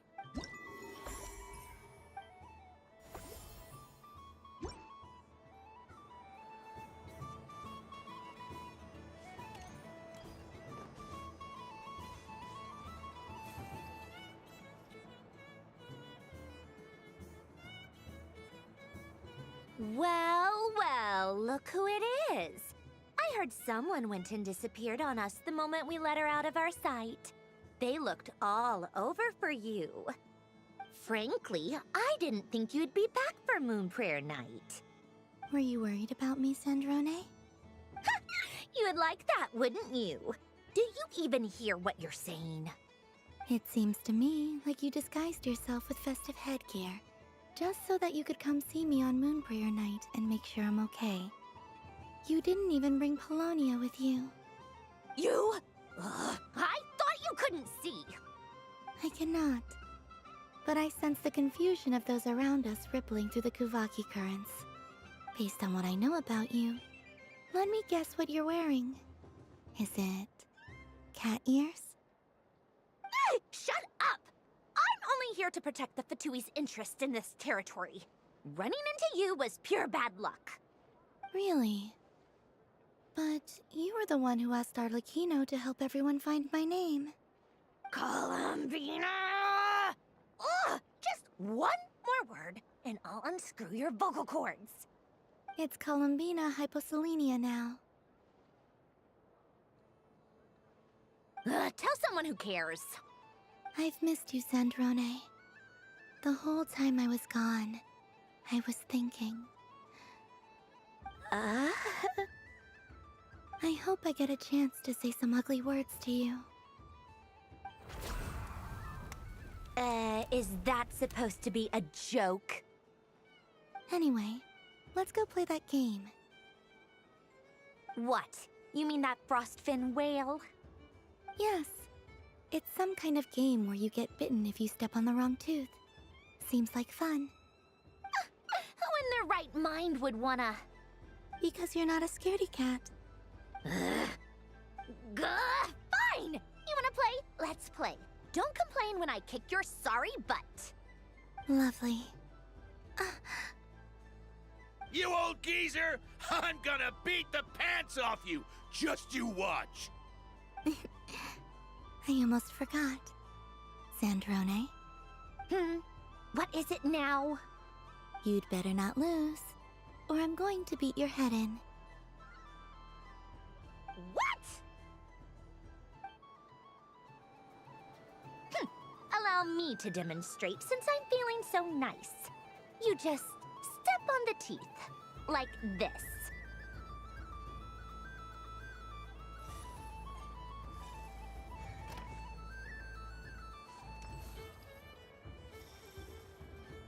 Which should I pick?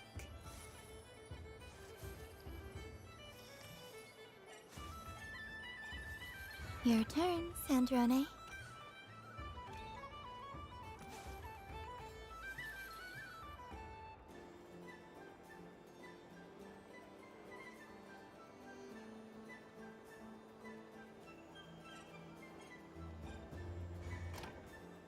Don't come crying to me if you get bitten.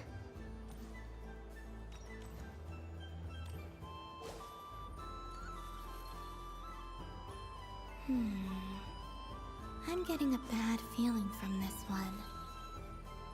Sensing Kuvaki doesn't count as cheating, right? I want to switch. There are less and less teeth remaining.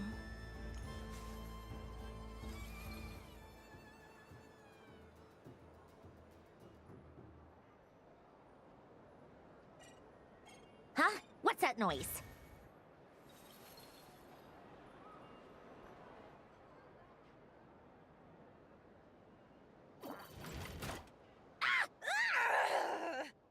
I think you might have picked a bad tooth, Sandrone. Shut it! Do you need any help? It seems like you're stuck. No! It's just a blasted... toy! How is its grip this strong? Stop laughing! All right. Well, you lost.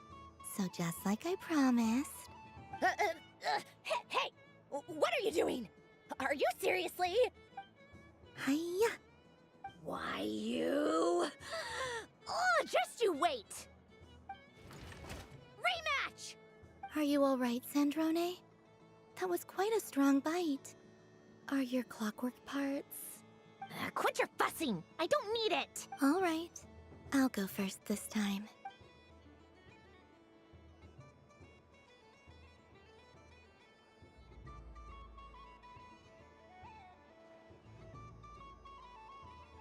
I see it now. She can sense which teeth are red, so I just need to avoid the same ones that she does.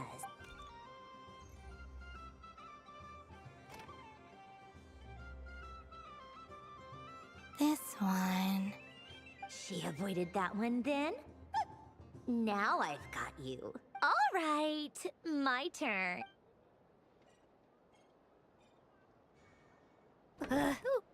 What? Looks like you lost again, Sandrone. Wait! There's more than one bad tooth! Bonk.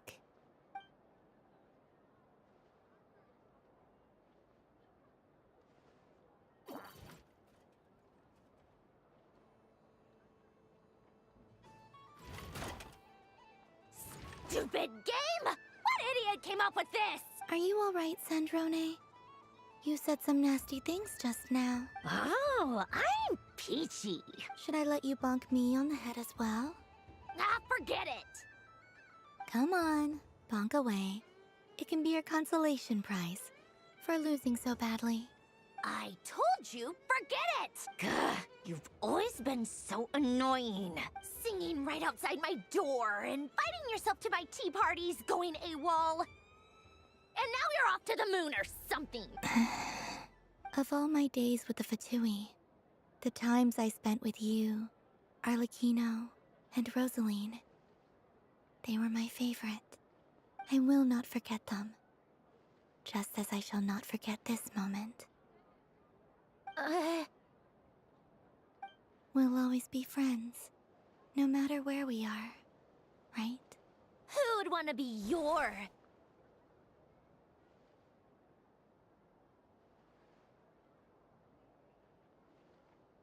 I'll miss you, Sandrone.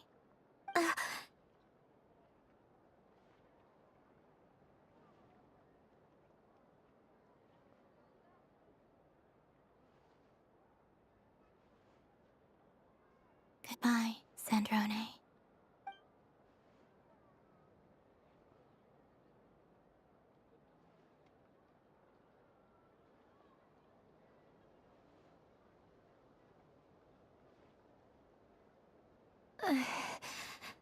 I'll miss you too, Columbina. Sorry, what was that? Yeesh! No need to freak out. What's wrong? We've been looking everywhere for you. What do you want? Oh, nice ears.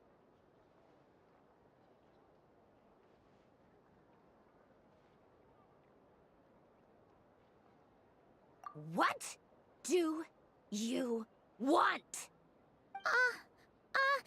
This. Huh? It's your turn to draw something. You're one of her friends too, aren't you?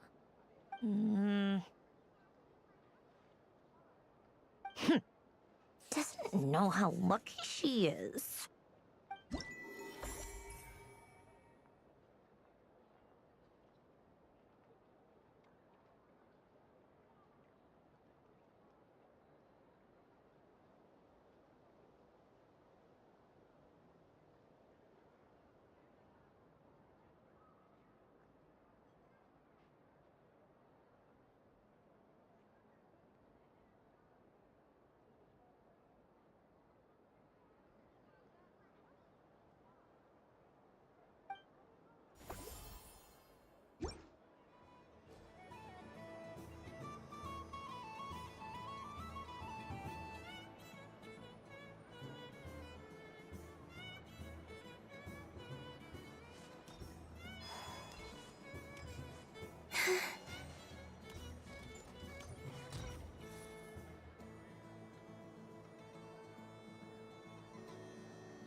This doesn't make any sense! How am I losing every single time? Wait, Inefa, You're cheating, aren't you? Yeah, that must be it. I am not cheating, Aino. Uh-oh, sounds like Inepa's turning into a big baloney bot. I think it's time for some serious maintenance. Moon Goddess, help me. Miss Columbina, Aino is attempting to cheat.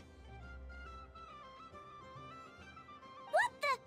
I'm not the cheater. You're the cheater. How dare you throw it back at me?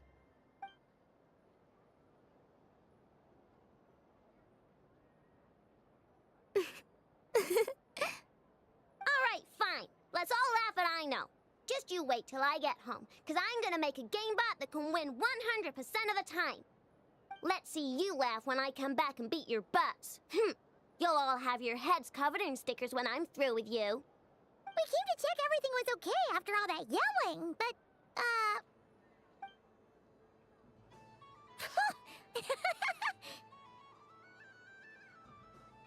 Whatever it is, it sounds like cheating is allowed.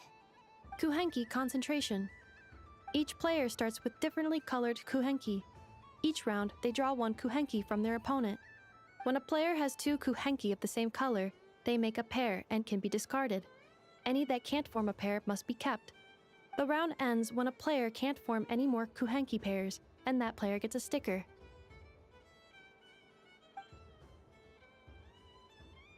Ooh! Can 4 people play as well? That is fine, so long as the turn order is fixed beforehand. Alrighty then. In that case, the 2 of us will join as one team. Okay, but if you lose, you're both getting stickered. I don't want to hear any excuses. Sure. And if we win? If you win, only one of you gets to sticker someone else. I have taken to calling this. I know logic. Hey, lay off me, alright? Okay, so we're starting the game from scratch again, which means all my stickers so far don't count. Looks like Luonatar is the Kuhenki of honor for this game. Anyway, let's go clockwise, starting from Inepa.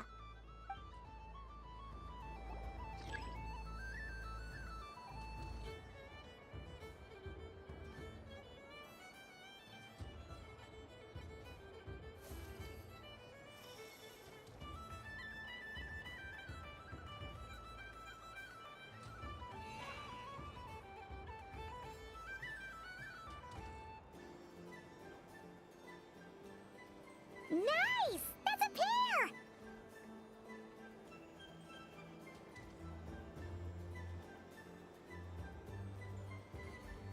Go, go, fly!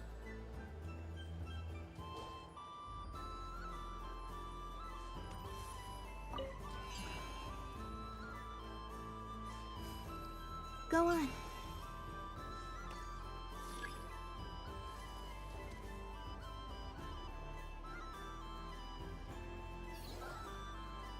I have a pair.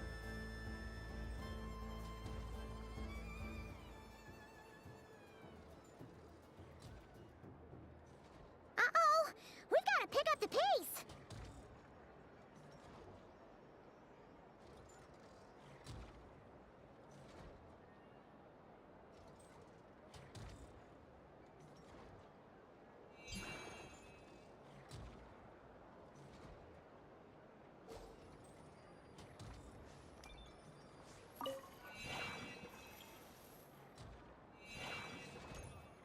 I win.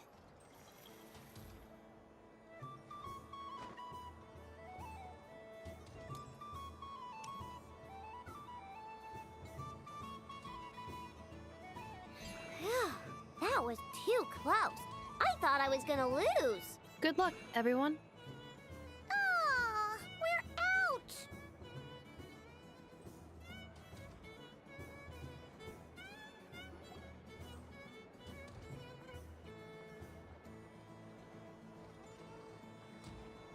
Let me pick a good one. What's it gonna be? You're looking very pleased with yourself there. What happened to being a huge Grumposaurus? I won. Duh.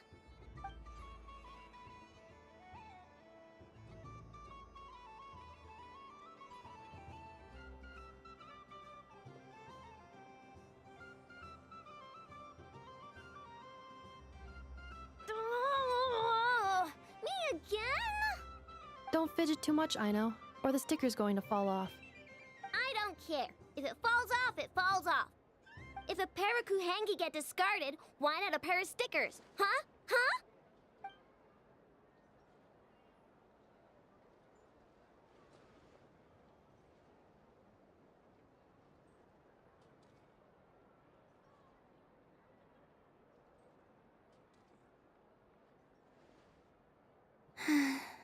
I've lost.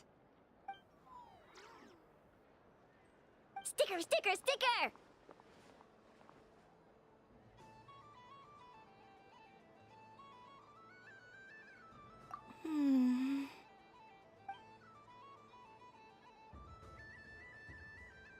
Cute! You think so? Shame. I can't see it for myself.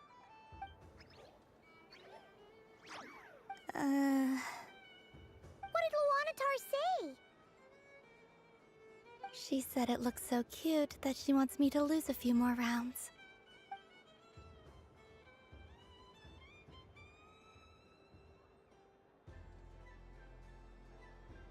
Who put these stickers on Paimon's eyebrows? Ugh, she can barely see. All right, now, I think we got enough evidence to prove that there's a serious problem here.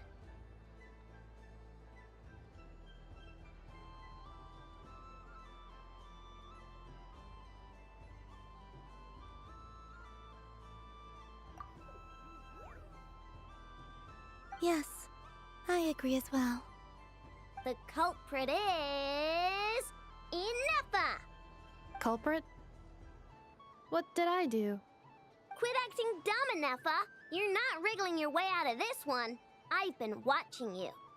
Not only did you remember whose side Luanatar started at, but every time someone drew a Kuhenki, you were logging it and calculating every last possibility. Which Kuhenki pairs were gone, who had what color Kuhenki in their hand, even our facial expressions. You were keeping track of it the entire time. Exactly! What Aino said! Putting aside the fact that running calculations is not against the game rules, do you have any evidence to support your allegations?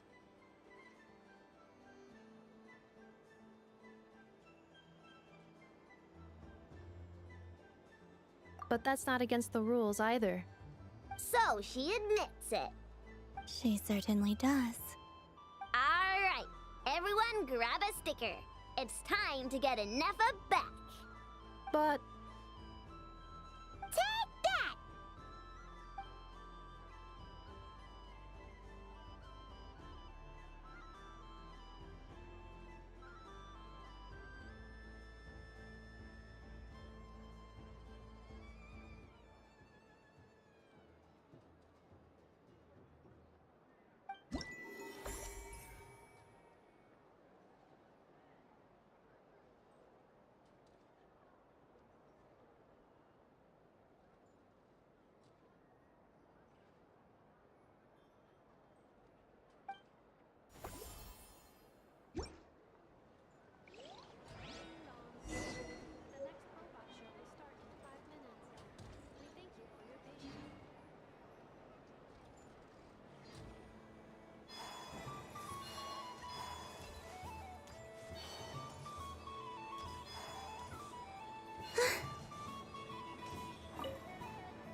Traveler. Hey there, Kalamina! Are you done checking out the festive amusements already? Are you sure you don't want to look around some more? You might not get another opportunity like this for a while. Right now, what I'd like to do is...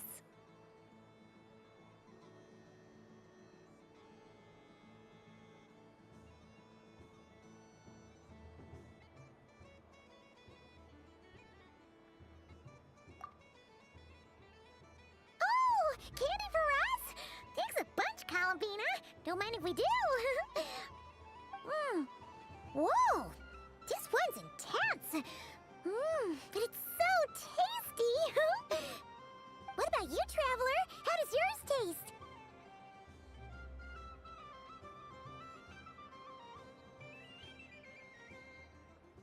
Oh, sounds good.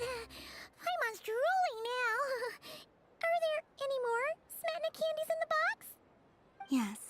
I believe so. Okay, gotcha.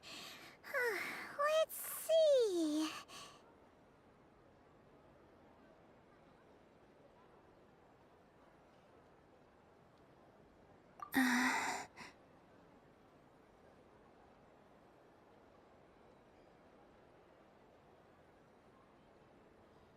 Sure. This one, and yep, this one looks right too. Okay, that's 3. Here we go. 1 per person. It's so sweet.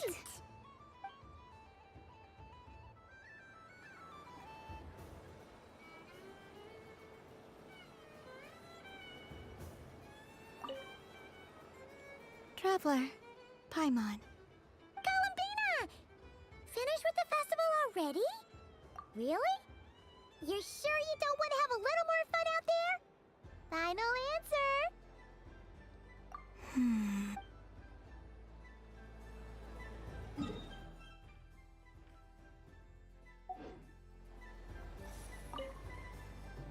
Traveler, Paimon. Columbina! Finished with the festival already? Really? You're Yes.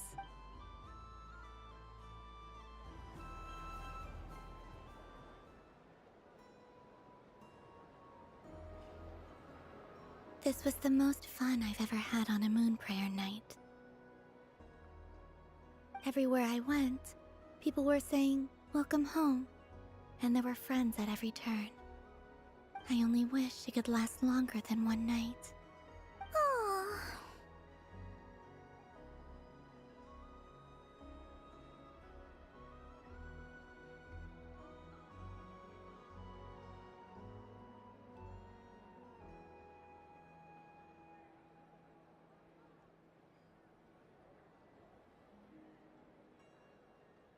Yes, you're right. The moon prayer blossoms. Ooh, look! Look! Moon Prayer Night is here!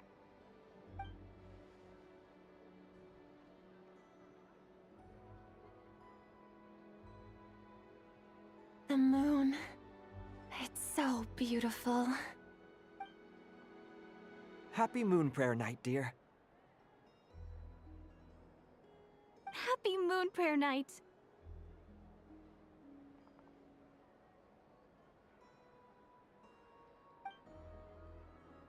Happy Moon Prayer Night.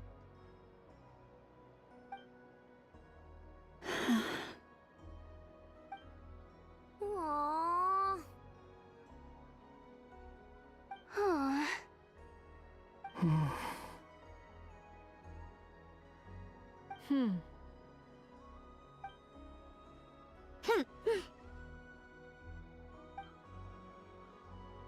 Time flies when you're having fun.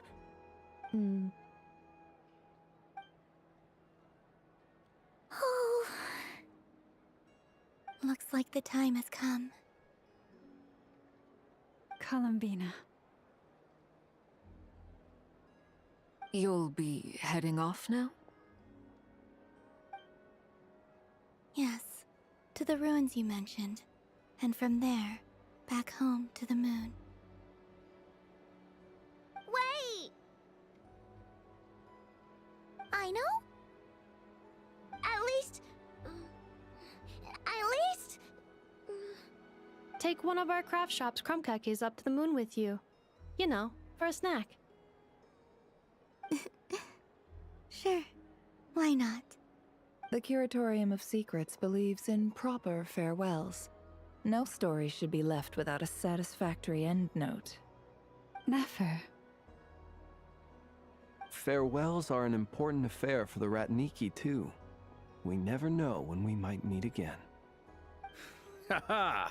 And here I thought grand farewells wouldn't suit tonight's mood. But I suppose friendly passion is not to be stopped, eh?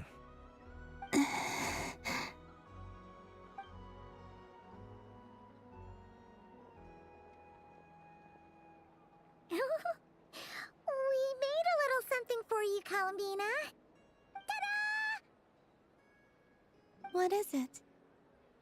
A Moonprayer Night greeting card with drawings by all of your friends. You did mention that you'd like a portrait done, so I took the liberty of creating one for you. I, meanwhile, did the portrait of Mr. Albedo, and Mr. Varka did the same for me.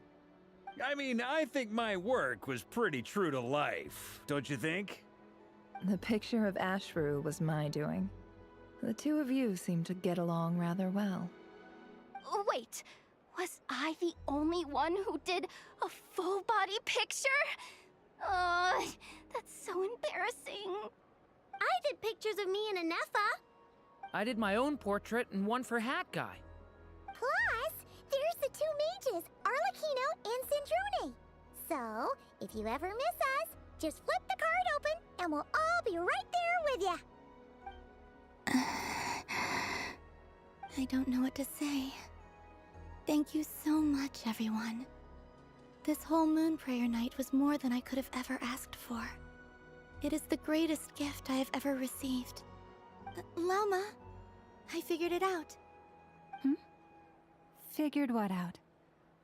Remember how the Frost Moon Scions used to use milk as invisible ink to write hidden messages? That was a very long time ago. Oh, are you saying? Yes. When I miss you all, I shall use Moonlight in the same way, to write words that only you can see upon the moon itself. Wow, that sounds lovely. Quite. But how will we see them? Simply open your windows on nights when the moon shines bright, and the moonlight will naturally flow towards the words I have written. That sounds most fitting indeed. Very true to form.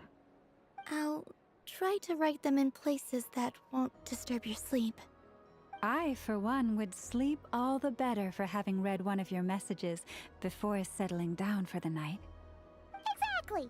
So don't worry about disturbing anyone's sleep. Just promise you'll write to let us know you're okay, alright? All right. I promise.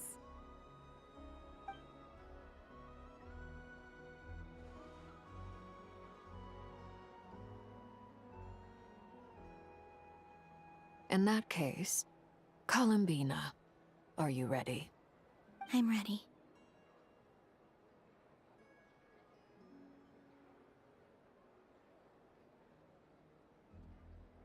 Very well. Let's go.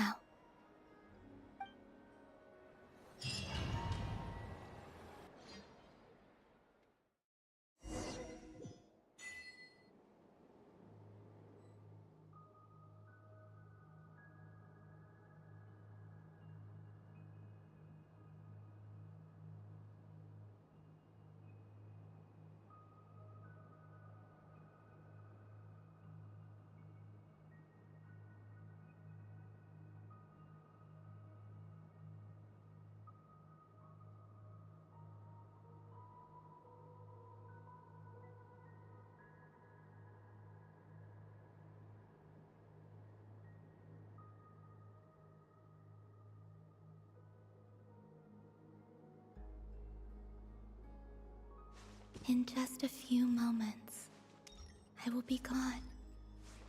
I still don't know what to expect on the moon. Will I really be able to send messages to my friends? The Kuhenki, the animals of Not Cry. I'll never get to see them again. I wonder where I'll be when...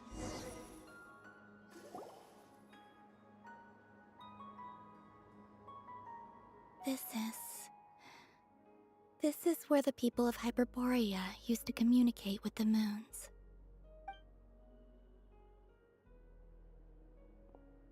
Eternal moon, frost moon, iridescent moon. When the power of all three converge... The gate to the moons shall open.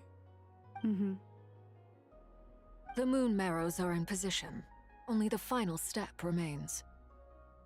I'm sure Nasha Town is livelier than ever at this moment.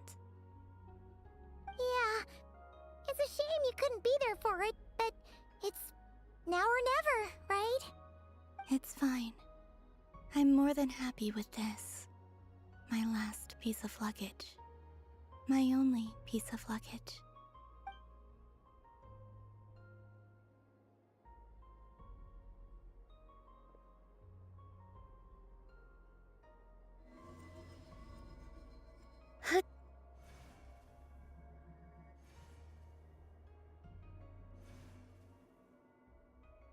I can already feel the moon calling to me.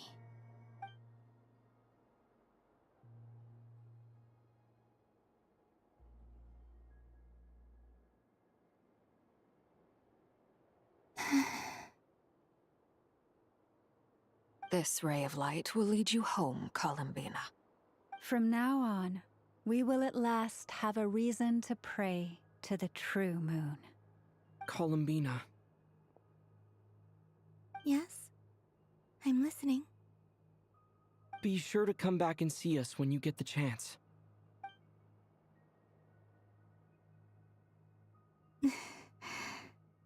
Of course. But if that chance doesn't come, then remember that you have friends on this planet. People who will miss Columbina. Yes, I will. Thank you for everything you've done for me. And remember, come night or day, the moonlight shall always connect us. Well then, farewell, my friends.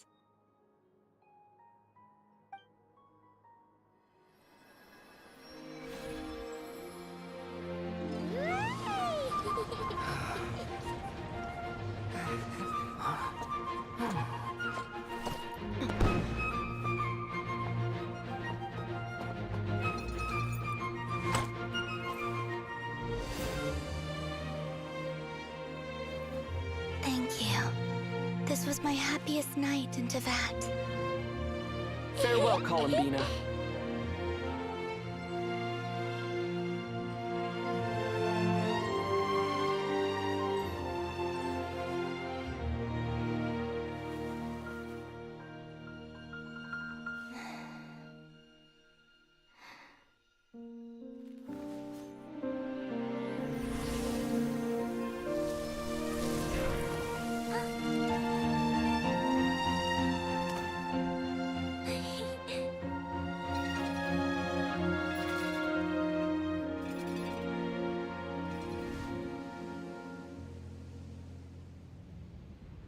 The moon really is closer than ever tonight.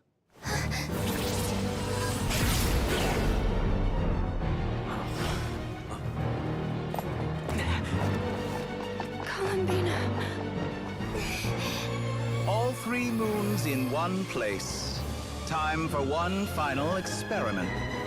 Reason, life, death, time, and space. They all believed I would fail.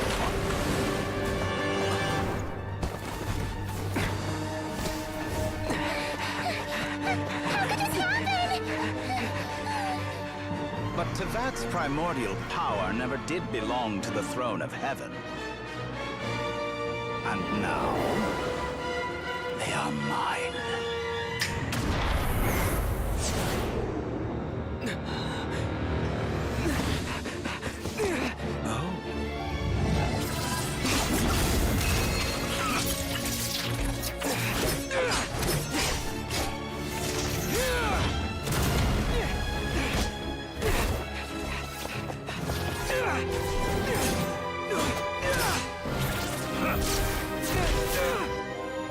No, as long as I'm here.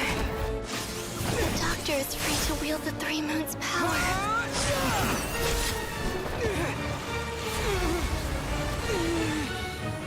It's the only way.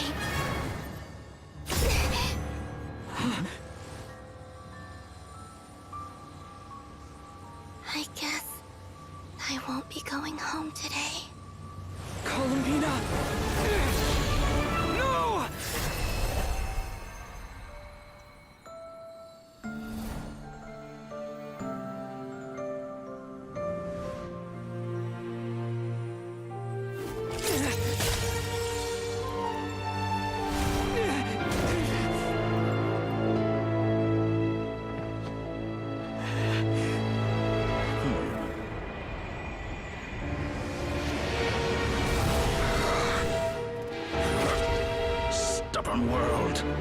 try to control me?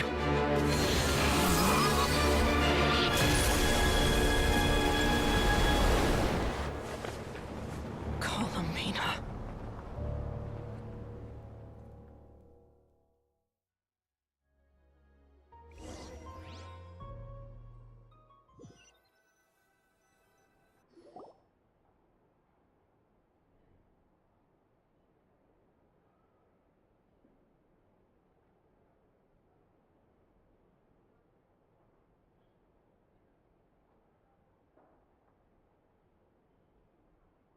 Are you all right?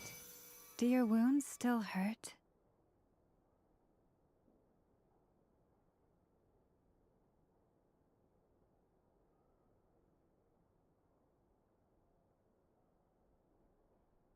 I had someone prepare a little medicine that could prove effective. Take it if you need to. In that case, let me relate the contents of the call we made to Alice after the incident occurred. That Dottore is a crafty one.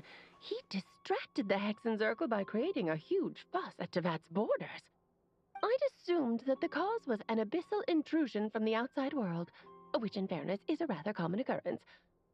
But after learning that you managed to influence the phantoms in Nodcry, I realized that perhaps this interference could have come from within Tevat instead. But we weren't able to change their fates. True, you couldn't change how their stories ended, but you did build some variables around yourself. Variables? Yes, things you heard that you could not otherwise have learned, ideas that would otherwise have never crossed your mind. All these things are variables. Of course, most variables usually pale into insignificance with the myriad of possibilities floating around. But the moment you start treating them as building blocks and intentionally stacking them, that changes things. That's what Dottore did, and it's how he created the necessary conditions so that when you activated the portal tonight, it played right into his plan. However, we have no way of knowing exactly what he did. Yeah, we also need to ascertain Columbina's status. And that about sums it up. As I suspected, Dottore has disappeared completely.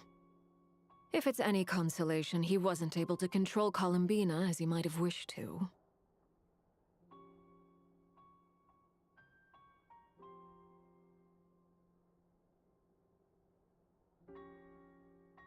Oh no!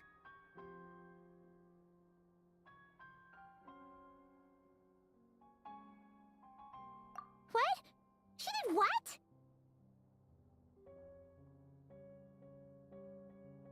All we saw was Dottore appeared and used some kind of power. The next thing we knew, he and Columbina were gone and you were falling into the sea.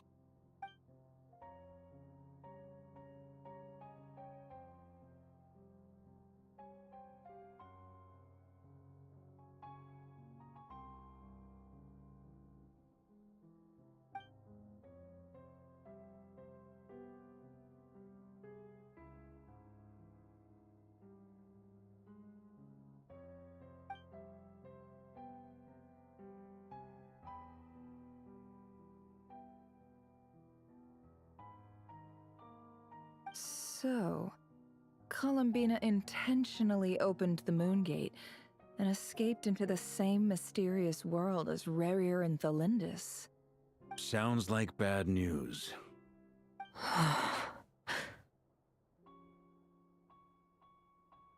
Seen in that way, the Trilunar Syzygy and Revir's emergence, Dottore might have been pulling the strings in both cases.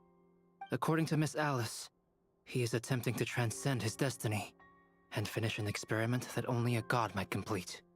An utter lunatic. Wait a sec, where's Hat Guy? Seems like he'd want to be here for this. He took off with the Dodo communication device after we spoke to Alice. He said he had a hunch that he wanted to investigate by himself. The look on his face was terrifying. I've never seen him like that before.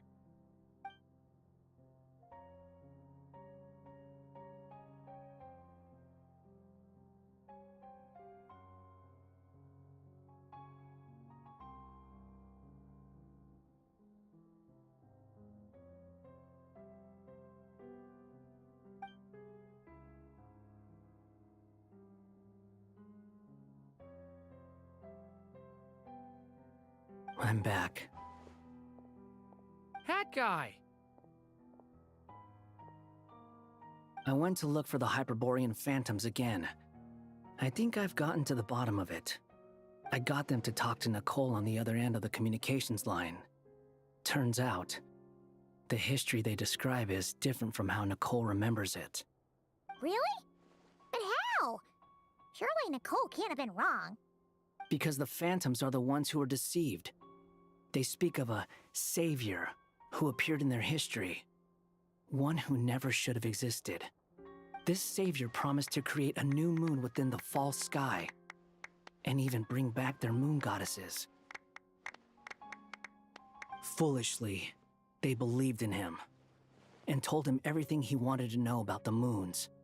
It's obvious that this was Dottoro's doing.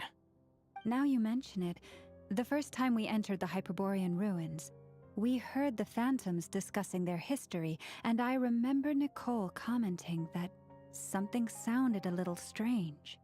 But Dottori shouldn't have been able to get in there in the first place! He didn't. Nicole said that this was an anomalous state triggered by disruptions in the causal connections between phantoms from the same era. The variables that Dottori put in place were substantial enough that they even affected phantoms that he never met. So it's not that their memories were unclear. They'd been tampered with. That's exactly the possibility Dottori was trying to manufacture. He turned these variables into knowledge and engineered the situation so all that knowledge would fall into his hands. Then, he harnessed that knowledge on Moon Prayer Night to truly create a false moon. How is that even possible? To be precise, he exploited a weakness in the way the spell works. The spell senses Kuvaki to detect the moon's location. So, as long as the false moon more strongly resembled a moon than the frost moon beyond the skies, the gate would teleport Columbina to the false moon's location. In other words, to Dottori's side. Once he had her under control, the teleportation spell remained active, and he manipulated her power to seize both moon marrows. At that moment, the moon marrows disappeared right before our eyes. It was already too late, even as we were leaving the ruins. By then, Dottore had already amassed the power of all 3 moons. So, where does that leave us? What do we do now? I'd certainly like to know what Her Majesty thinks, now that the concerns I expressed to her have come to pass. But we cannot simply sit and wait for her to decide the matter. And in any case, it is not the Fatui Harbinger Damselette who sees us as her friends, but rather Columbina Hyposelenia. If, even in such extreme circumstances, Her Majesty will not lift the prohibition on Harbingers drawing steel against one another, then I will do as my heart demands. I will fight as Peruware instead. Oh, Arlecchino! Time is short, so I'll make the first move.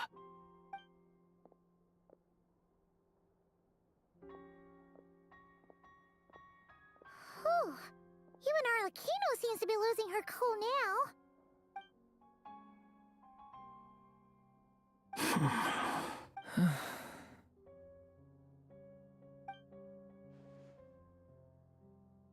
All right. Lose those dejected looks for a moment and let me get a word in. It looks bad, I won't lie. Very bad, in fact. So Dottori's pulled some real dirty tricks to gain the upper hand. For now. And yeah, it's to the point where even the mages say that his variables have affected destiny. Many have told me that Tevat's destiny is fixed. And that does appear to be the case. Well, what makes Dottori so sure he'll be the exception? And since he was able to stack these variables up, who's to say we can't do the same? You of all people should not be discouraged, traveler from afar. This isn't over yet. And you're not alone in that. Everyone here does, whether they've spoken thus far or not. But none of us are the type to sit back and wait for the sun to shine again. That's exactly how a knight should roll. If they knock you down, you get back up and get back in it. Don't forget, Honorary Knight, You're a legitimate member of Mondstadt 2. Mark is right. This is far from over. Dottoro's already way overdue a butt-kicking given his past shenanigans. And after this, he's earned himself a double dose. That's what I'm talking about. How's everyone else feeling? I'll use Kuvaki to investigate Columbina's whereabouts. I am not ready to give up either. Leave the intel gathering to me. Whatever happens within Nodcry's borders, when the Curatorium of Secrets wants to be in the know, we always... Aino and I will do all we can to support you. We will attempt to reverse engineer Dotori's actions and seek a breakthrough that way. Alice and Nicole are busy dealing with an emergency at Tevat's borders, so they can't return just yet. But they're both very angry about this. They've asked Albedo and me to act on the Hexen Circle's behalf and do everything in our power to fight back against Dottori. Are you ready then? We're going to have to conduct a lot of research, even in the early stages. I'll do my best. As for me, I'm pretty familiar with Dottori's way of doing things, so I can try to predict his next move. I'll help with your investigation. Nice! Looks like we have our basic division of labor. I'll get in touch with Flints and Itlua, get them to have a chat with their Starshiner. It couldn't hurt to bring the Lightkeepers on board as well. At the same time, I'll pass on instructions to the Knights present in Nodcry to assist the Lightkeepers and other organizations in ensuring the safety of those living here. Yeah! That's it then. Good luck, everyone.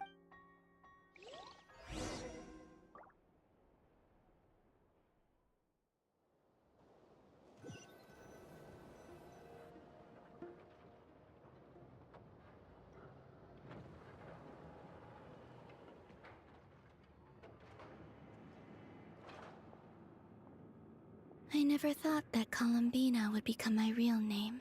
It went from being a Fatui code name to something my friends call me. And remember, come night or day, the moonlight shall always connect us.